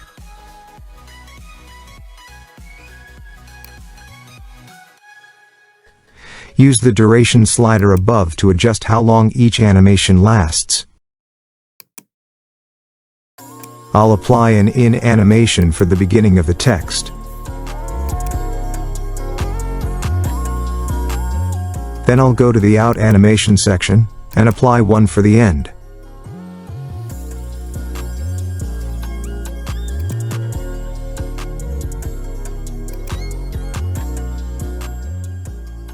Set the duration for that as well.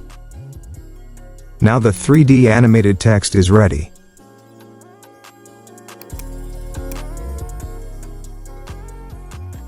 After this, click on the Advanced option. This opens a new window for more detailed text editing. You'll see different panels and sections clearly laid out so you can edit faster and more precisely. In the toolbar there's also a quick preview mode. Click on it to instantly preview everything in your timeline.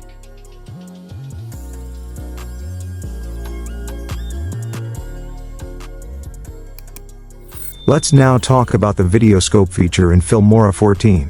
You'll find it at the top right of the preview player. Video scope is a powerful tool that helps you analyze your video visually. It includes the parade, which shows the brightness levels of each color channel, the waveform, which displays the overall luminance, the vector scope, which helps you analyze color, tone, and balance, and the histogram, which shows the tonal range of the entire image. These tools give you real-time feedback as you make adjustments, so you can fine-tune brightness, color, and exposure with precision. By learning to use the parade, waveform, vector scope, and histogram, you gain full control over your image quality. So take some time to explore these tools and get the most out of Filmora 14.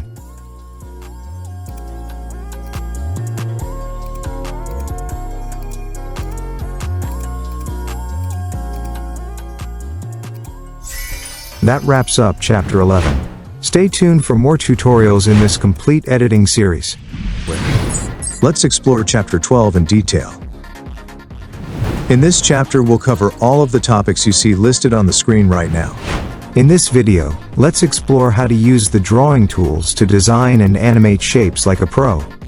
To get started, head over to the toolbar and click on the drawing tool. Inside this you'll find 4 shape tools: rectangle, arrow, ellipse, and triangle.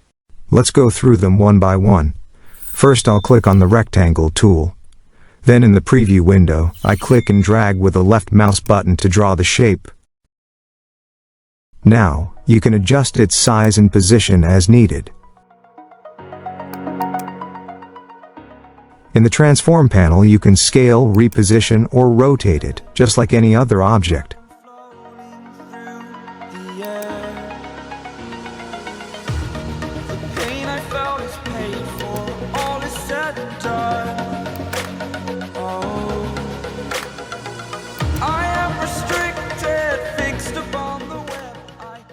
You can also round its corners and even flip the shape from this menu.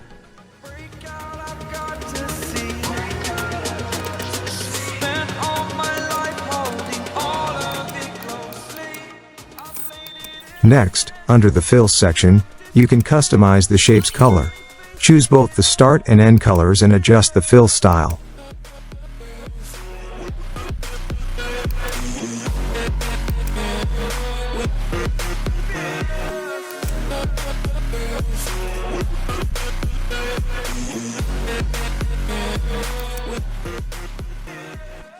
Then move to the border settings, where you can tweak the border's thickness and blur.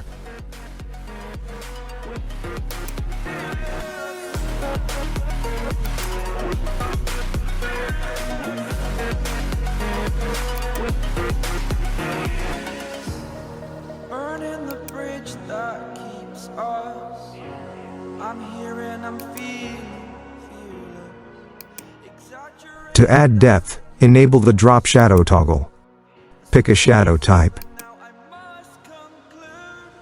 Set the angle, select a color, and adjust the distance, blur, and opacity for the shadow.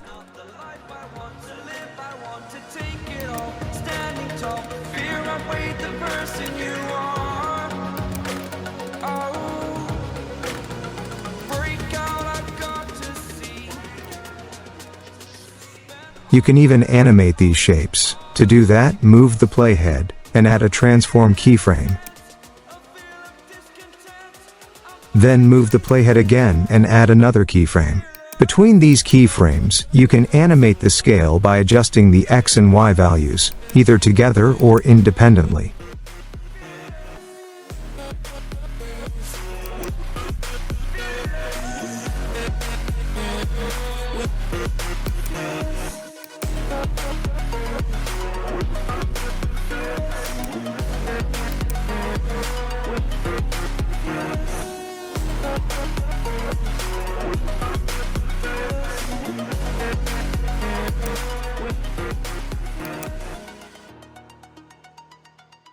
You can also animate position and rotation the same way.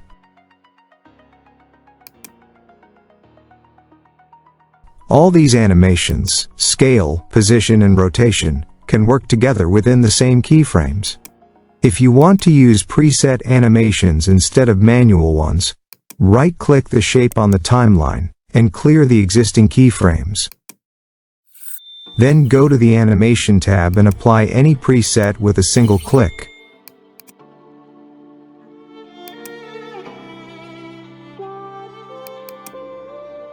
You can also move keyframes to change the timing and flow of the animation.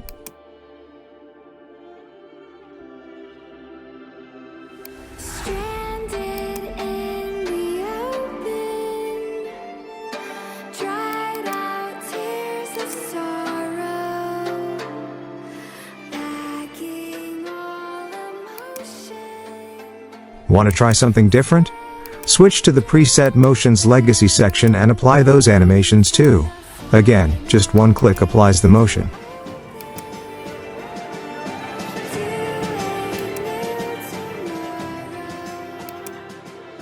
Now let's move on to the arrow tool.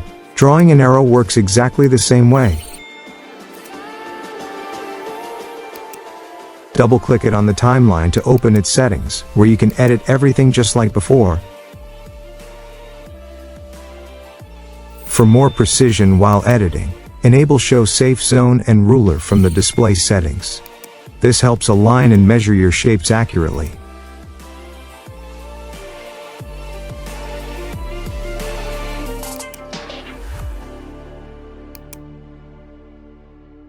I'll add some ruler lines to demonstrate how helpful they are during editing.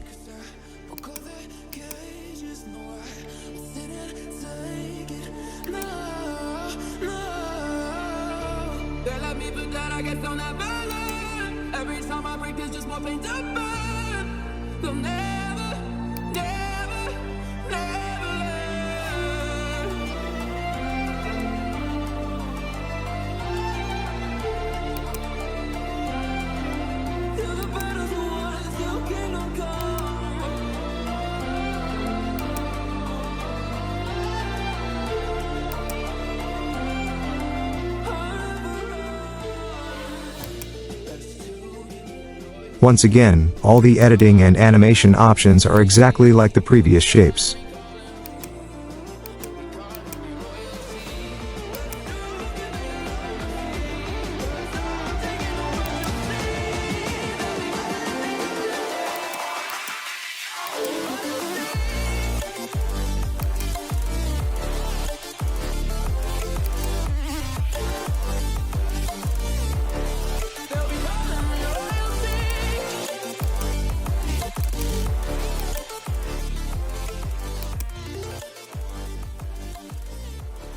Next, I'll use the ellipse tool to draw a circular shape.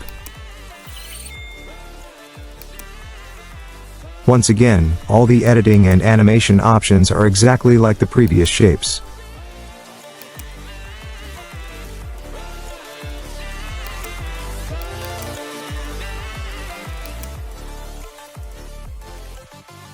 You can also adjust the duration of each shape directly on the timeline by dragging their edges to shorten or extend them.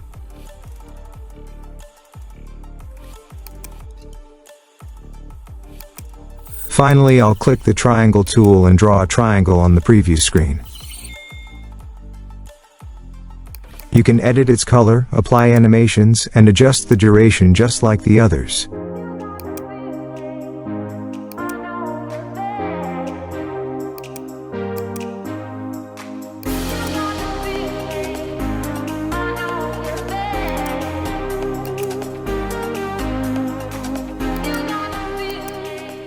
So that's how you use all the drawing tools in Filmora 14 to create, customize, and animate shapes. Stay tuned for more episodes in this complete tutorial series. Let's begin with Chapter 13 right away. In this episode, you will learn how to create a custom intro and a 3D logo reveal in Filmora 14.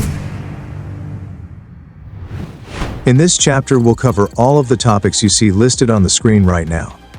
Let's start by going to the Media tab and clicking on the Influence Kit option. This is where you will find tools for both intro creation and 3D logo reveals. First, we will make an intro. Click the Start Creating button under the Intro tool.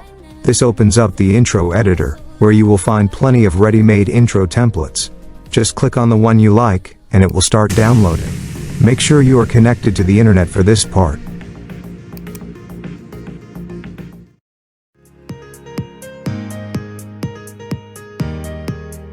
Once it is downloaded, the preview will appear in the player. Now click on the Start Creating button below the preview to begin editing. To add your own video or image, click on the Add button. It is best to use high-quality visuals, ideally 1920 by 1080. Choose a video or image, then hit Open. As you can see, the footage has been replaced. Now to edit the text, scroll down to the Edit Text section. Here, you will find all the text boxes used in the template. Click on any of them and type in whatever you want. Scroll down further to view all available text layers. You can easily select and update them with your own words.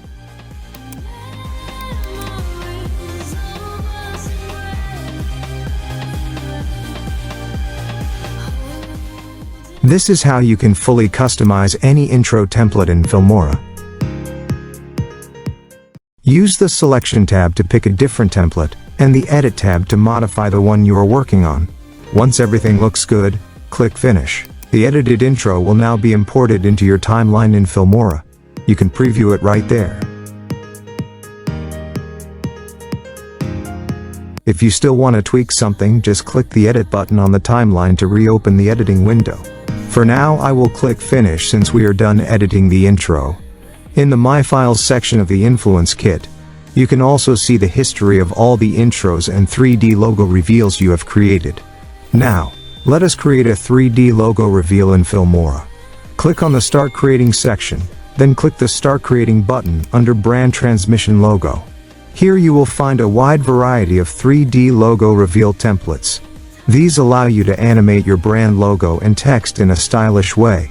Click once on any template to download it again. Make sure you are connected to the internet. Once it is downloaded, you will be able to preview the 3D logo reveal in the player.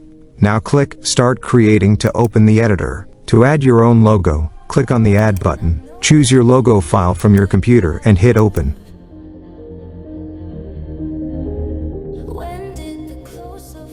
Then go to the Edit Text section and update the text with your brand name, tagline, or anything you would like.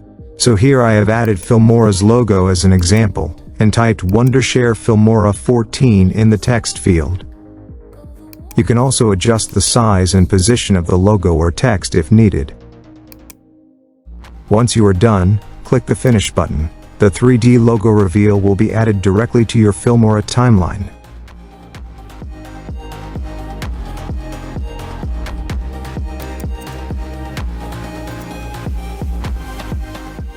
You can repeat this process with other 3D logo reveal templates too. Just download the one you like, add your logo and text, and you are good to go.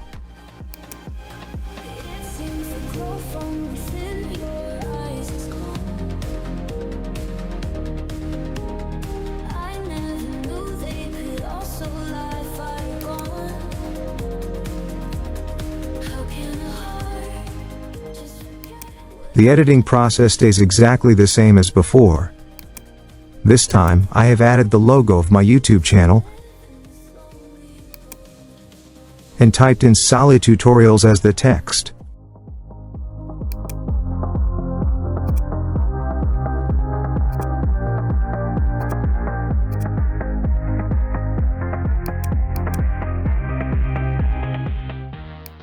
Now let us talk about advanced editing options for these intros and 3D logo reveals. If you do not like the background music that comes with a template, go to the Audio tab and click on the Music section.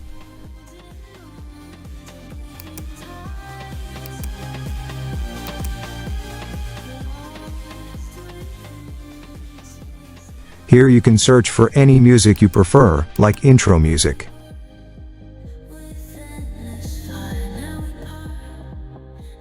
Once you find a track, you can preview it, download it, and drag it onto the timeline.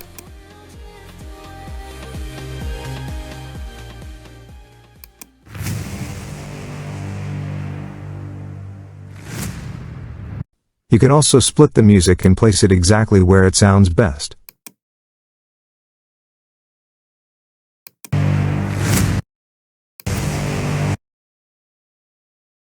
To make it sound smooth, apply fade in and fade out effects.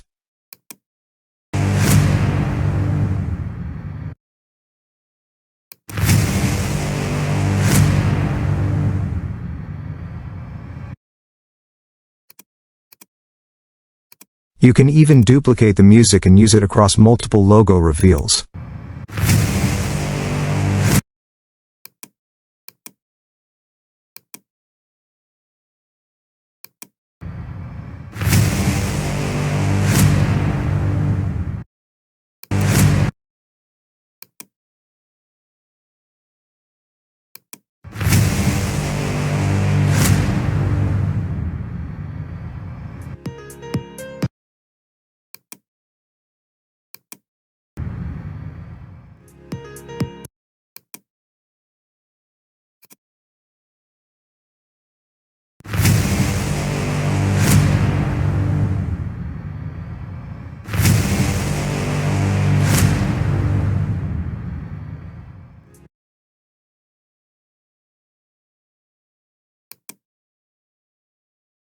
I am also muting the default intro music because I want to replace it.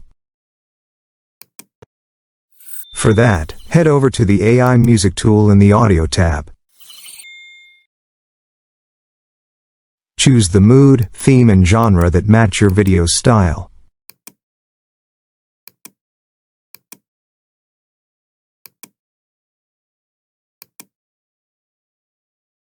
Then click on Settings. Here, I will set the tempo to normal, the duration to 20 seconds, and the music count to 3. Now click on the Generate button. Filmora's AI will create custom music tracks for your intro.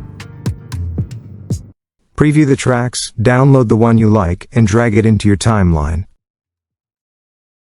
Make sure it aligns perfectly with your intro scene.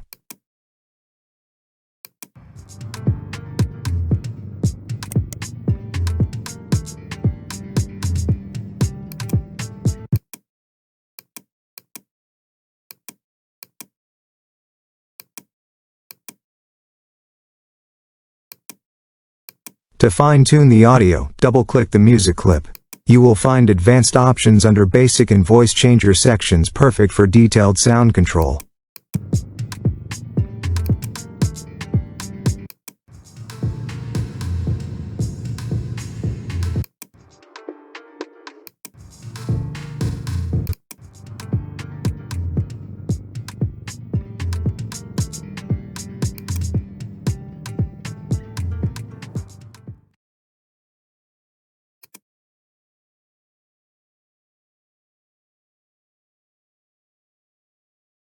Now let us enhance the intro and logo reveal with sound effects. Go to the sound effects section in the audio tab, search for effects that match your video, and download the ones that fit best. Drag and drop the sound effects into the timeline, and place them in sync with the visuals. Double-click the sound effect to adjust its volume. I am also duplicating the same sound effect to use in other parts of the video.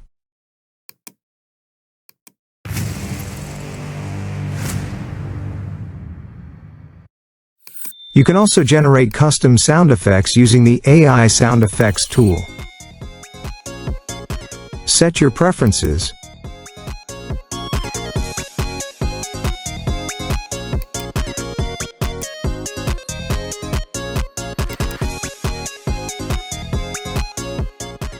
Hit Generate and preview the sounds. Download your favorite. Stay tuned for more episodes. Let's jump straight into Chapter 14. In this chapter, we'll cover all of the topics you see listed on the screen right now. In this episode, we'll explore 15 powerful AI tools that were not covered earlier in the course.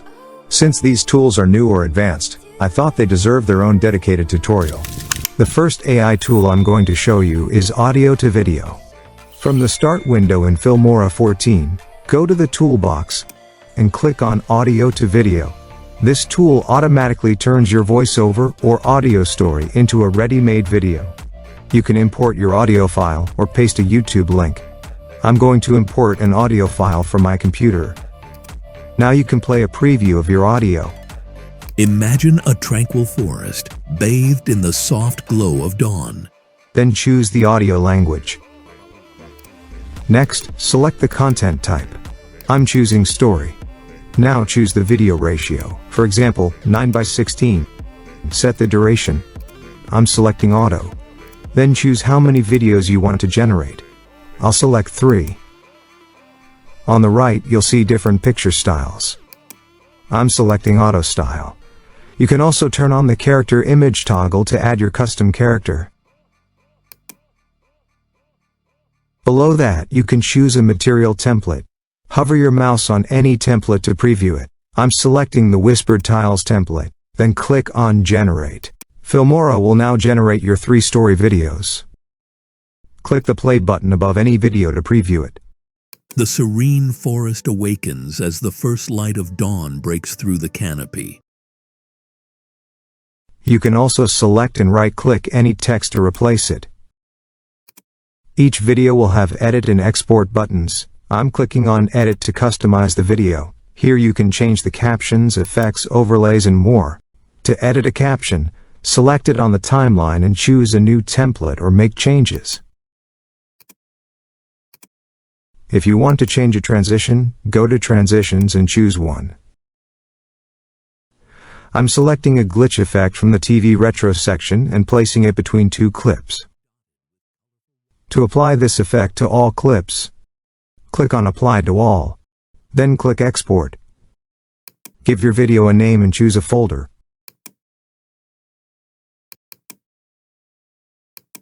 Select your export settings. I'm choosing MP4 format, recommended quality, Full HD resolution, and 25 frames per second. Click Export again, and the video will be rendered. Once it's done, click Open Folder to find your video. And that's how easily this tool turns your audio into a beautiful video. Grazes peacefully. Now let's move on to the second AI tool, Smart Short Clips. Open the tool from the toolbox. This tool helps you quickly create short and engaging clips from longer videos by automatically choosing key highlights. You can import a video or paste a YouTube link. After importing, preview the video. Hey, tired of struggling to edit long videos? Filmora's AI Smart Short Clips is your solution. Now set the language. I'm selecting English US. Next, choose the duration. I'll leave it on auto. Then select a theme. Themes include podcasts, gaming, marketing, education, and more. I'm choosing the top trending topics theme. Click on Generate. Filmora will now create a short video clip with smart captions. Hey, tired of struggling to edit long videos? Filmora's AI. You'll also see a toggle for AI speech enhancement. Turn it on if needed. I'll skip it for now. Now click Edit to customize the clip. You can edit captions and make other changes just like before. Filmora's AI Smart Short Clips is your solution. Once you're done, click Export. Set your export settings, and your final clip will be saved to your computer. Hey, tired of struggling to edit long videos? Filmora's AI Smart Short Clips is your solution. The third tool is Smart Scene Cut. This tool splits your video into scenes by detecting objects. Import your video, and Filmora will automatically detect items within it. Dotted with colorful wildflowers, a family of deer grazes peacefully. Now select the objects you want to use.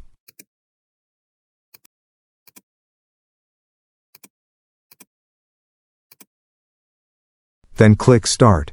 Filmora will split the video into scenes based on your selected objects. I've selected 6 different objects. Now click Add All to bring the scenes into your timeline. Each scene is separated so you can keep the ones you want. And that's it. Your scenes are now ready for editing or export. Now let's try the fourth tool, Auto Reframe. This tool automatically adjusts your video to fit different screen sizes by keeping the main subject in focus. Open the tool from the toolbox and import your clip. Preview the video.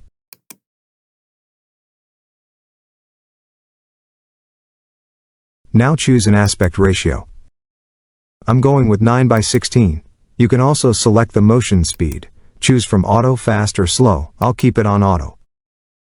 Click Analyze to begin tracking. Filmora will now reframe the subject in the selected ratio. Once done, you can add it to your timeline or export it directly. The fifth tool is multi-camera editing. This tool lets you sync and switch between multiple camera angles in a single video project. Find it in the toolbox and click to open it. Now click on Media and import several clips from your computer. After importing, right-click the clips and select Create Multi-Camera Clip. Name your clip and choose a sync method. I'll go with Audio Sync. Keep the Auto Create Proxy option checked if needed. Click OK to continue. Filmora will create a compound multi-camera clip.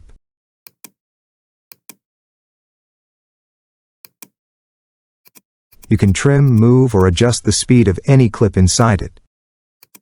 If you see any empty space, you can split and delete it.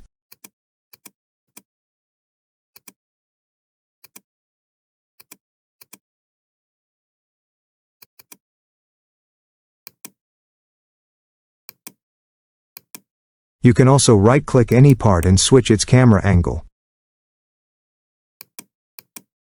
Do this for each segment to show different views.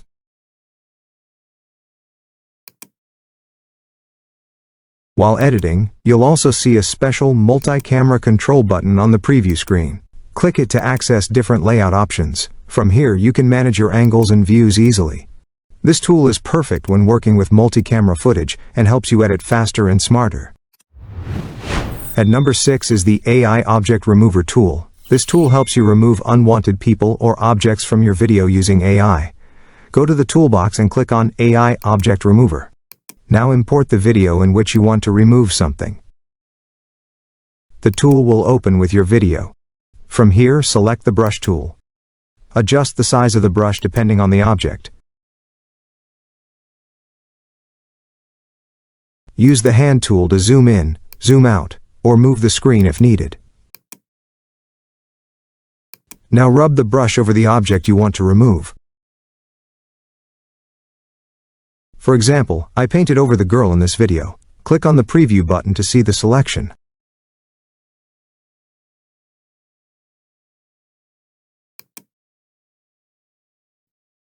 Then click Save to lock your selection. If you want to remove any part of the selection, use the eraser button at the top. Now click Remove. The tool will start analyzing your video frame by frame. It might take a little time depending on your video length. Make sure you're connected to the internet. Once the process finishes, the selected object will disappear from the video. In my case, the girl has been completely removed. At number 7 is the AI Image tool. This tool lets you generate high-quality AI images directly inside Filmora. Click on AI Image tool from the toolbox.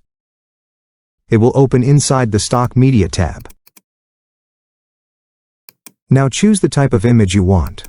There are many categories available. For example, I select Realistic Landscape.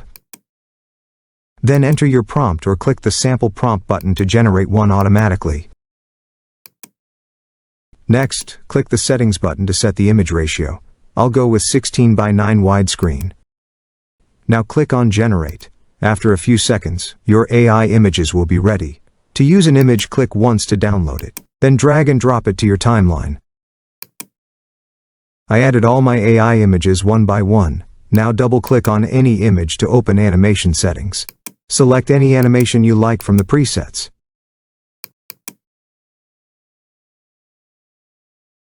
For example, I applied the down-up animation to all the images. Now when you play them, each image is smoothly animated. At number 8 is the Screen Recorder tool. This tool lets you record your screen, microphone, and webcam together with full control. Go to the toolbox and select Screen Recorder. Here you can choose to record full screen, a custom area, or a specific window. Next, choose your microphone from the list. You can also mute or unmute it. Now choose the speaker settings.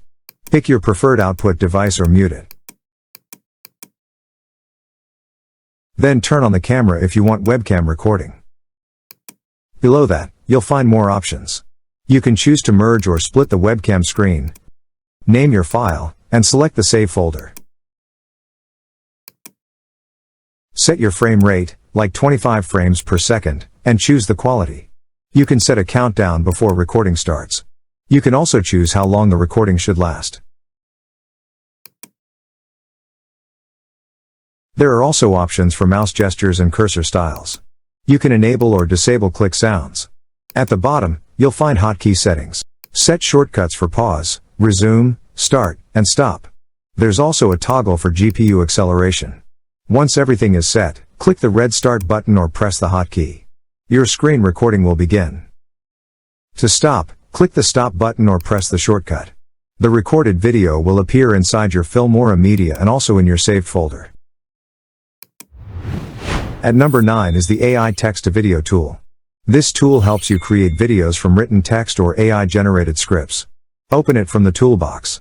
There are 2 ways to use it. First, paste your own script in the text box.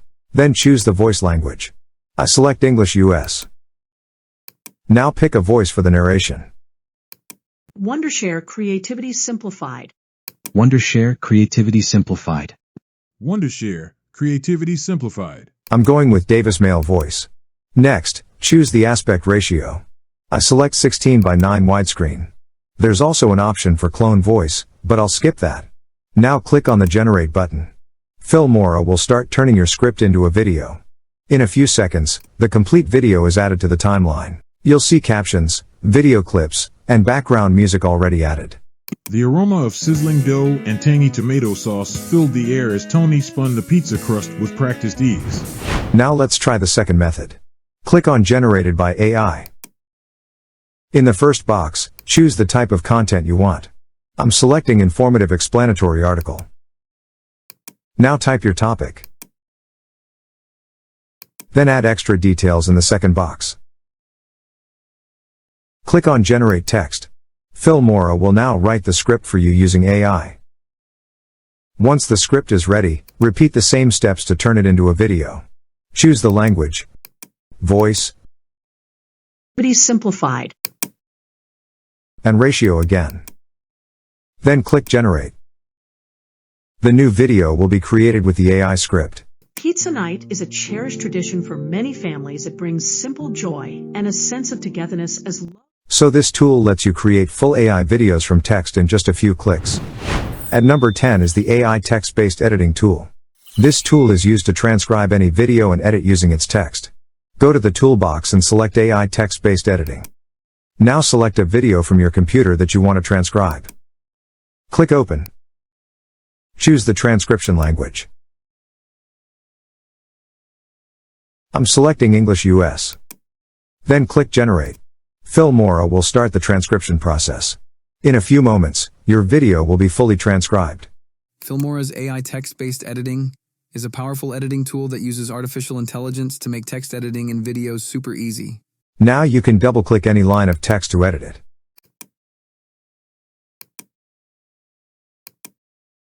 You can also export the transcription to the timeline. Click on Export to Timeline. Now double-click on the subtitle to make changes. You can edit the text and apply presets.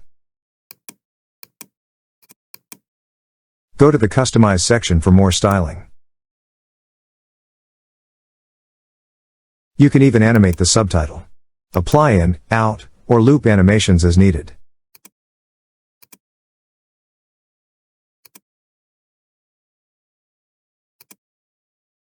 Once done, click Save. And that's how easily you can create and edit subtitles using the AI text-based editing tool. Filmora's AI text-based editing is a powerful editing tool that uses artificial intelligence to make text editing in videos super easy. At number 11 is the Silence Detection tool. This tool automatically finds and removes silent sections from your video to keep the pacing smooth and fast. Click on Silence Detection from the toolbox. Now import any video that has audio. Once the video loads, you'll see a preview. Dotted with colorful wildflowers, a family of deer grazes peacefully. Start by adjusting the settings. Use the volume threshold slider to set the minimum sound level. Then adjust the minimum duration slider to control how long a silence should last before it's removed. Finally, adjust the softening buffer slider to smooth the cuts. I'm keeping all the settings on default for now. Click on the Analyze button. The tool will now detect silent parts and remove them automatically. The silent regions will be hidden by default. But if you want to bring any part back, just click on the Hide or Show buttons. You can also do the same for normal clips. Once you're happy with the result, click on Export to Timeline. Choose your project setting. I'm selecting Match to Media. Now all the clips are added to the timeline. You'll notice the clips are split where silences were removed. You can also adjust the volume of each clip individually if needed. At number 12 is the Instant Cutter tool. This tool helps you trim or merge large video files quickly without re-encoding. Open the tool from the toolbox. Now drag and drop a clip into the tool or click Open File to import one.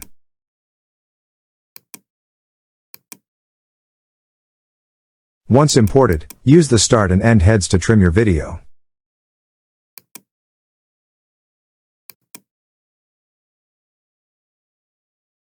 Click Export. Choose the output folder.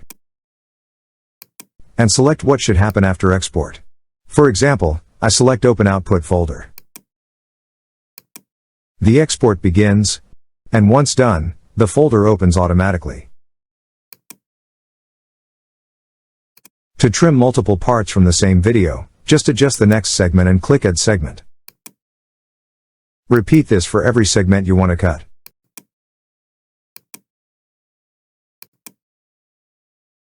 You'll see all your segments listed on the right side. Click Export to export them all at once.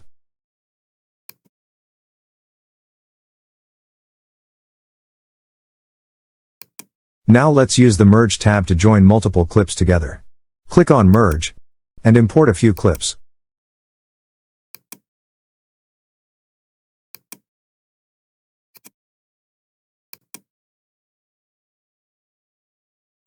Now arrange them in the order you want.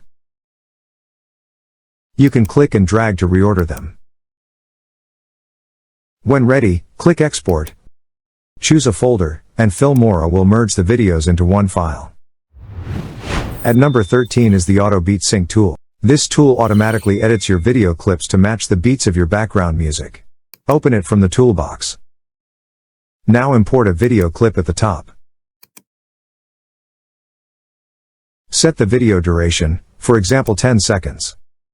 You'll hear default music, but you can also import your own. Listen to the music first, then choose whether the beat cuts should be fast or slow. I'm selecting fast. Next, choose a video effect like RGB, glow, or blur. I'll go with RGB by moving the slider for it. Now click Analyze. In the first step, Filmora will detect the rhythm and beats in your music. In the second step, it selects and cuts the best moments from your video to match the beats.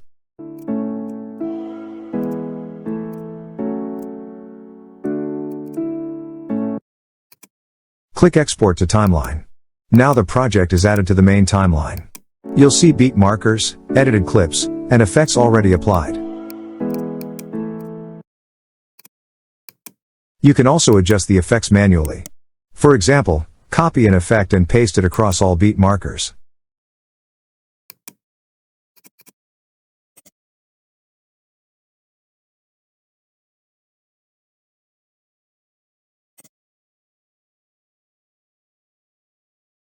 Once you're done, play the video and check the final result.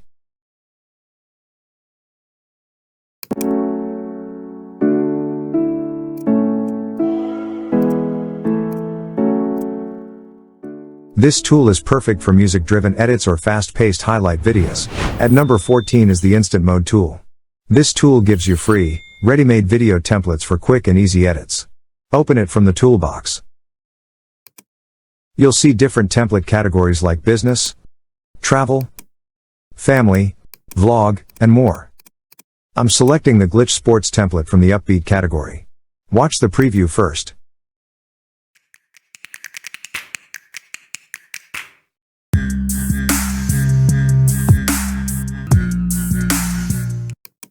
If you like it, click Use this template. The template will download. Click on Import Media and select your video clips and photos.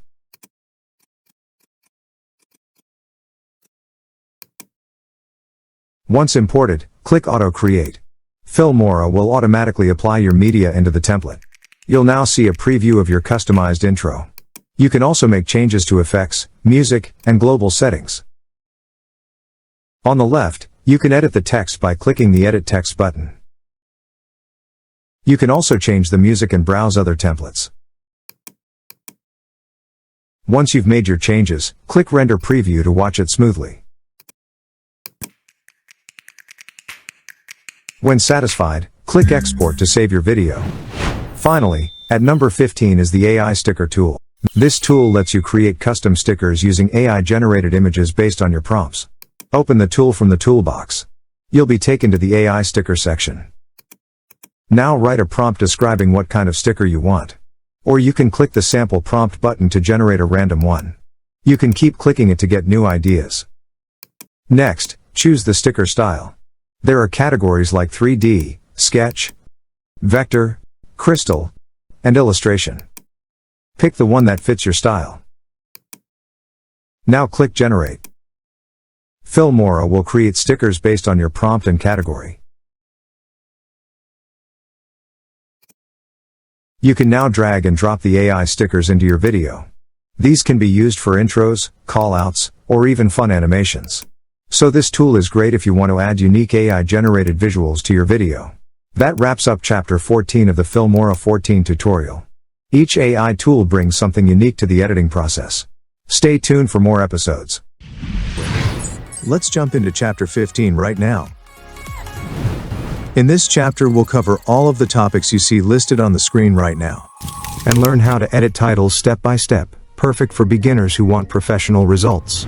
To apply titles in Filmora 14, I go to the Trending section in the Titles tab. And from here, I drag and drop the title called Slideshow Title 01 onto the timeline.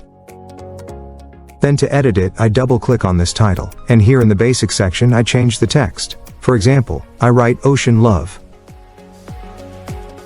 And then I change its font. I want to use the Typographia font for this, then I adjust the text size. For example, I set it to size 125. Then I select the text, and I change its color. You can choose any color from the given options. For example, I selected orange, and the text color changed. If you want to change the color of only some letters in the title, select those letters. Then go to color and change it. Like I chose green. And then only the color of those selected letters changed.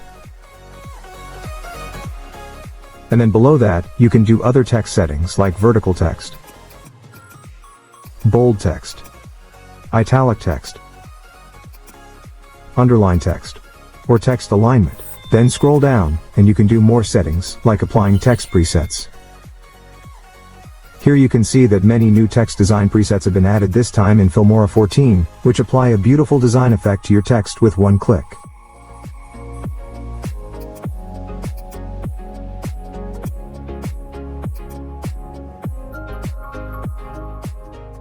Select whichever one you like.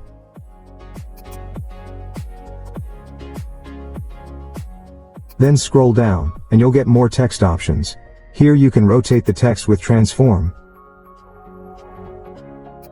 Rotate it as much as you need. Then you can adjust the scale of the text, whether you want to make it smaller or bigger.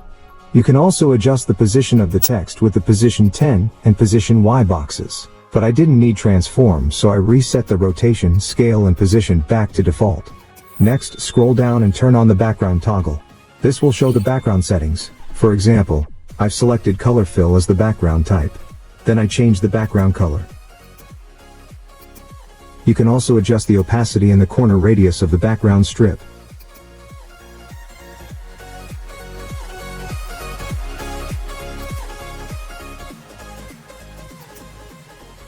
And you can set how much the background spreads behind the text.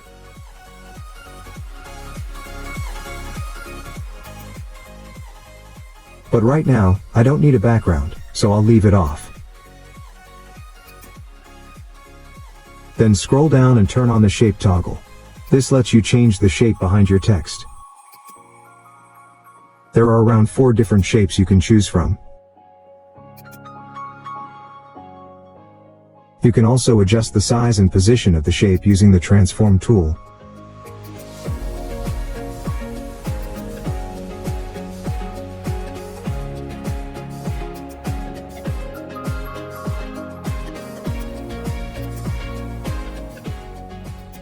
But I don't need any shape for this title, so I'll skip it for now.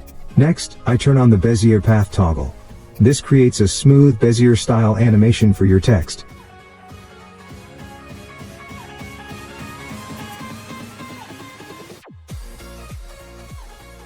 If you want to make your animation more creative, you can adjust the path offset and set the duration of the animation.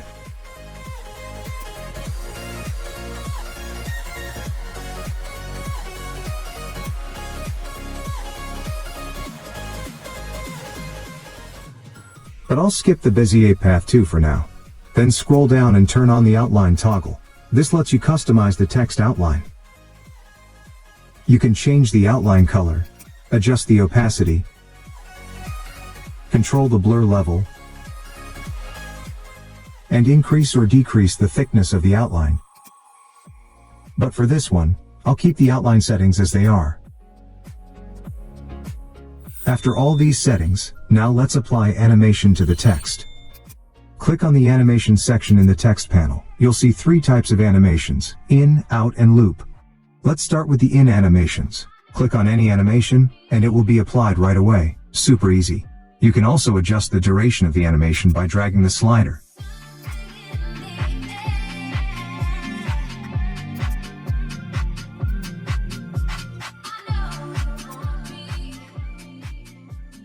For example, I choose the enlarge and pop out animation from the in section.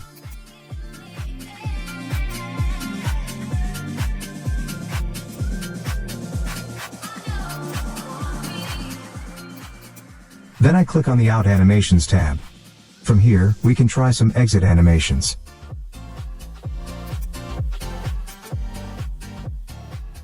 I want to apply the leap downwards animation as the out animation. You can also manually enter the duration in the duration box. For example, I set the out animation to 2.5 seconds. I'll also set the in animation to the same, 2.5 seconds, to keep them balanced. You can adjust how long the title and its background appear on the timeline depending on what fits your video.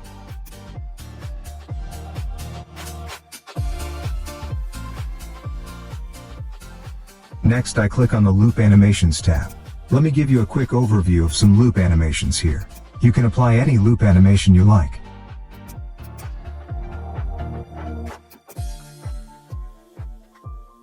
These animations are designed to repeat, and they look very smooth and professional.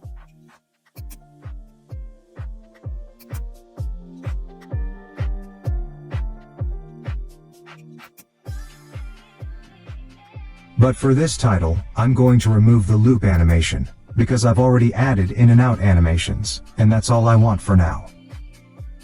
After all of this, if you click on the advanced option, you'll get even more control over your title and text editing.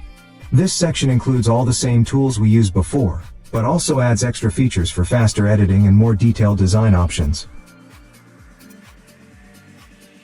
Advanced editing lets you fine-tune text elements with better precision, layer different effects, and organize your title layout more efficiently. It gives you more creative control with a clean workspace.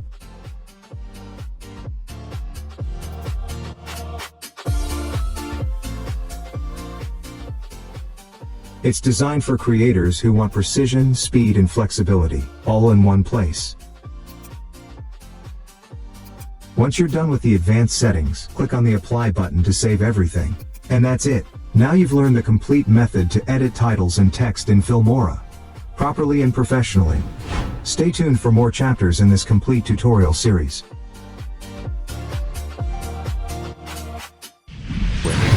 We're diving into Chapter 16 next. In this chapter, we'll cover all of the topics you see listed on the screen right now. In this video, we'll explore how to use filters, effects, transitions, stock media, and stickers to enhance your video projects. First, let's take a quick look at the Stock Media tab. This is where you can find a wide collection of free media to use in your projects. It includes pre-designed footage, animated backgrounds, images, and more. Each section contains different videos or background clips that match the theme. For example, I'm selecting a video from the People section and dragging it onto the timeline. I'll add a few more videos from this tab in the same way. You can explore any of these sections and use videos, animated visuals, or images as per your need. You also have access to Giphy, Pexels, Pixabay, and Unsplash directly within the Stock Media tab. From these sources you can use stickers, videos, or high-quality images. But in this video I'm keeping it simple and not going into those in detail.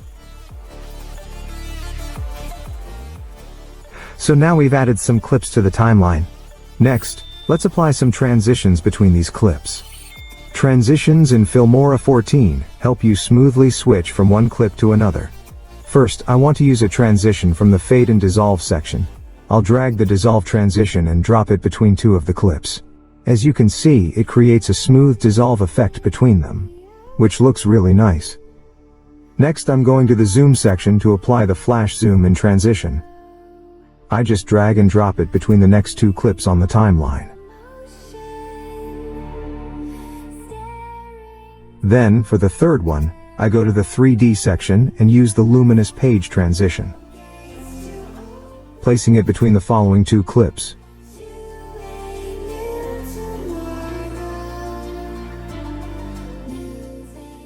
After that, I go to the Light section and choose the Light Leaks transition. I just drag and drop it between the next two clips on the timeline.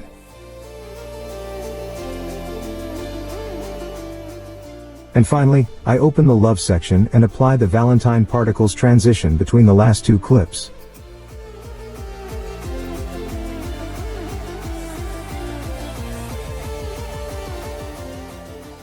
If you want to change the duration of a transition, just click and drag the edge of the transition bar on the timeline. That lets you extend or shorten the transition easily. Another way is to double-click on the transition itself. From the settings panel that opens, you can manually enter the exact duration you want.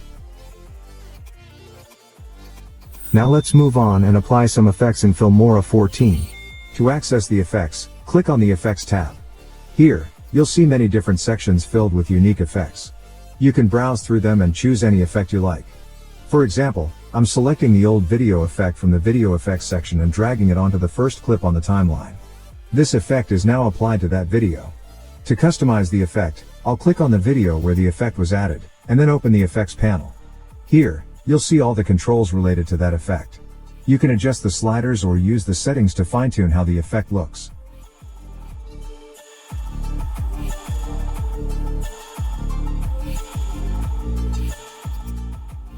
Next, I want to explore the body effects section.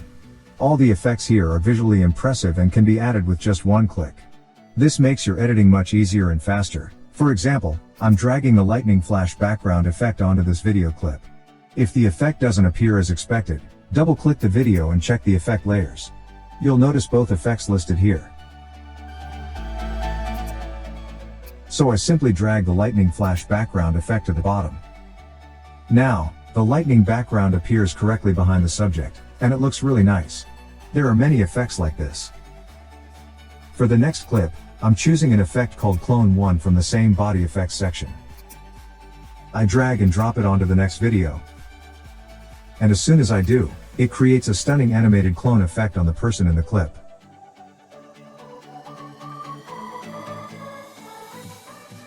There are so many effects like this, and each one has its own unique style. Each of these sections offers countless effects that help you enhance your video and take your editing to the next level. But I'm not going to go into too much detail in this video. Now we're going to use filters. So let's click on the Filters tab. Filters in Filmora 14 are used to instantly change the color and tone of your video. They're simple to apply and give your footage a fresh, stylized look with just a few clicks. For example, I'm going to drag and drop the AI Color Enhance filter from the featured section onto this video. To adjust the filter, just double-click on the video. In the effects panel, I'll fine-tune the strength and enhancement levels of the AI filter. After adjusting the settings, you can see how beautifully it improves the colors, especially the skin tone and background elements in this clip. Now I want to apply another filter to a different video. This time, I'll go to the cinematic section and choose the Epic Cinematic filter. I drag and drop it onto the video just like before. Then I double-click on the clip and make some adjustments in the effects panel. If at any point you want to turn off a filter or effect, just click the toggle above it in the effects panel. You can turn it back on the same way if needed.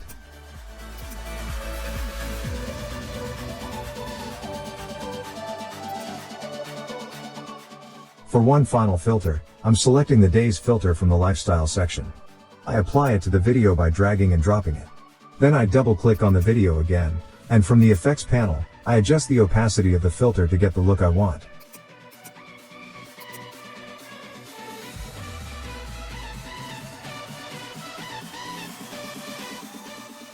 Now let's move on to stickers. Click on the Stickers tab. Here, you'll find a wide range of fun, creative, and animated stickers. These include stickers for social media, arrows, subscribe buttons, emojis, likes, love, and many more categories. These animated stickers make your videos more engaging and eye-catching. You can find any sticker quickly by using the search bar. Just type what you need, and a list of matching stickers will appear. Download the one you like, and drag and drop it onto the timeline. I double-click on the sticker and adjust its size and position to fit the scene.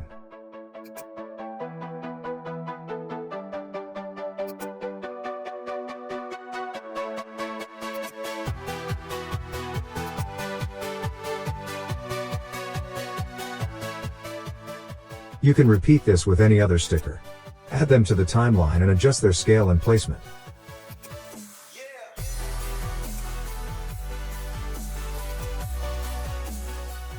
If a sticker appears for too long, just split the extra part and delete it.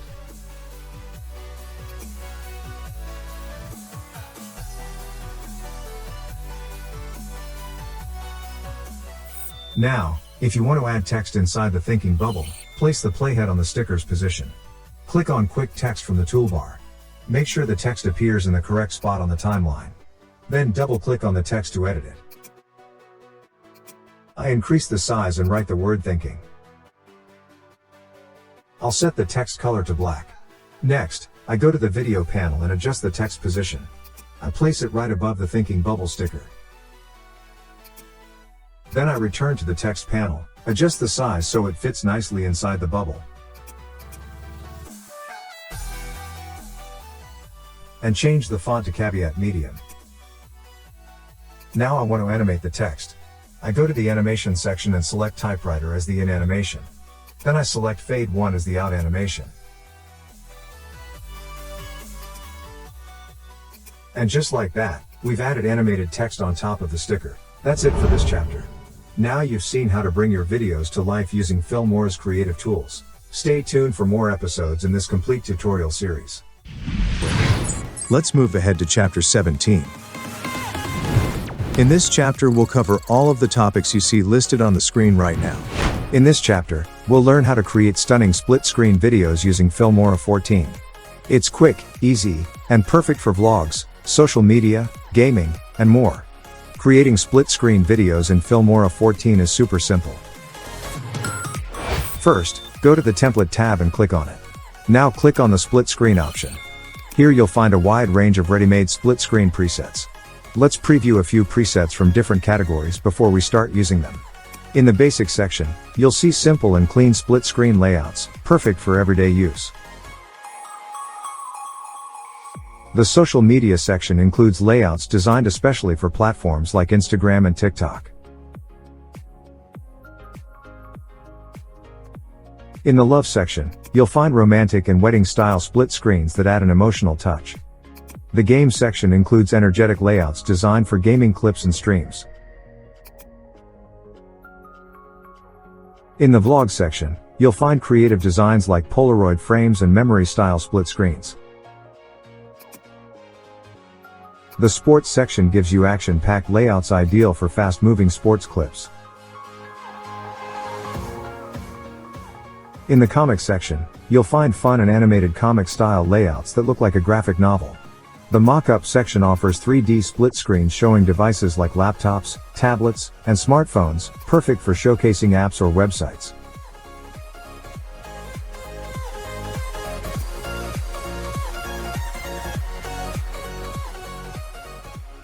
The Festival section includes bright and animated layouts for events like Christmas. And finally, the End Screen section gives you perfect split screens for YouTube outros, social media links, or business info. Now let's try out 3 different split screens so you can learn how they work. For example, I'm going to drag and drop a split screen from the Basics section called Split Screen 25 onto the timeline. To change its duration, simply grab the edge and drag it left or right. Next, click on the clip in the timeline to adjust its border and size. Go to the Video panel on the right, and in the Basics section, you'll find the border settings. Choose any color you like. Then use the size slider to make the border thicker or thinner. For more editing options, click on the Advanced button. This will open the Advanced Split Screen Editing window. To add videos into the split screen layout, just drag and drop your clips from the Media section directly into each screen area. The video will now appear inside one of the boxes. To adjust the size and position of this video within the box, first select the video. Then drag the slider above the split screen to zoom in or out and resize the video. For more precise control, click on the small slider button to open the Video panel. Here, you can fine-tune the scale and position of your video. You can also rotate it if needed. Just below that, you'll find flip options to mirror the video in different directions. You also have access to all the editing tools I've shown you in previous chapters, so if you want to do deeper editing, those options are available.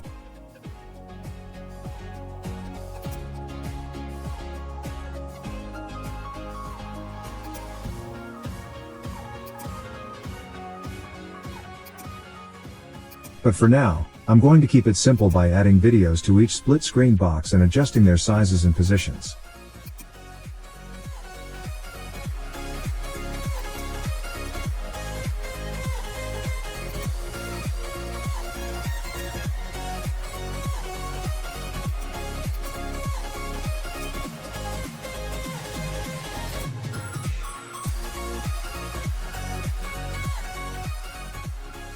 Once everything looks good, you can go to the Animation section to add motion to your videos. But for this example, I'll skip the animation part and just click on the Apply button. Now our videos are placed inside the split screen. You can easily toggle the border on or off in the settings.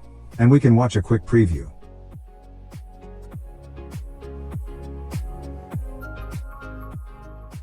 For the second split screen, I go to the social media section.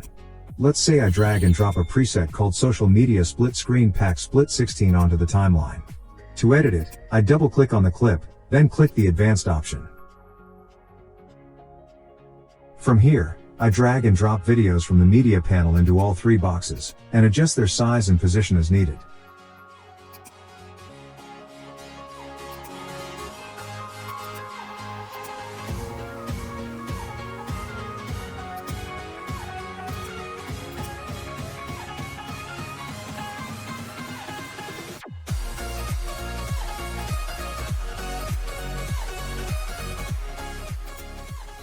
Once done, I click on Apply to save the changes. Now you can see the preview of this layout. It took just a few clicks to make this professional looking split screen. Now let's create one more. This time I go to the Vlog section and drag and drop a preset called TV Retro Effects Split 03 onto the timeline. Just like before, I double click on the preset and go into the advanced settings. Then I drag and drop a video onto the TV screen layout and adjust its size. I repeat the same steps for the other two boxes in the split screen.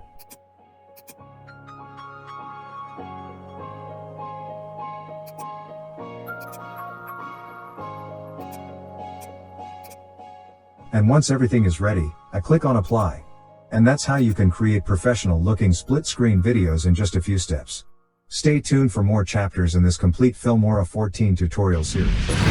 Let's get started with chapter 18 now. In this episode we're going to explore how to use templates, and I'll show you the top 20 templates you can try right now. First, go to the Templates tab in Filmora 14 and click on it. Here you'll find a wide range of templates in different categories like trending, summer, cinematic intros, logo reveals, countdowns, music and more. On the right side you'll see options to filter templates. You can search templates by aspect ratio, then select how many clips you want in a template. There's also a thumbnail view option where you can make the template previews large, medium or small. This helps refine your search to find the right template easily. Let's start with our first template. I search for Travel Memories Intro 01. This template has 7 replaceable clips and is perfect for creating a smooth and stylish travel video. Drag it to the timeline and take a quick preview. Click on the button called Items to be replaced. You'll see all the video or photo boxes appear. Click any box to replace it with your own video or image.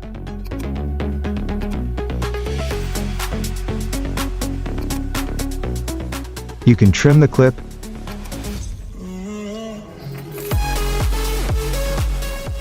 change the aspect ratio, adjust the crop and position, slow it down or speed it up. You can even rotate the video. Once you're done, click OK. Repeat this process for the rest of the clips.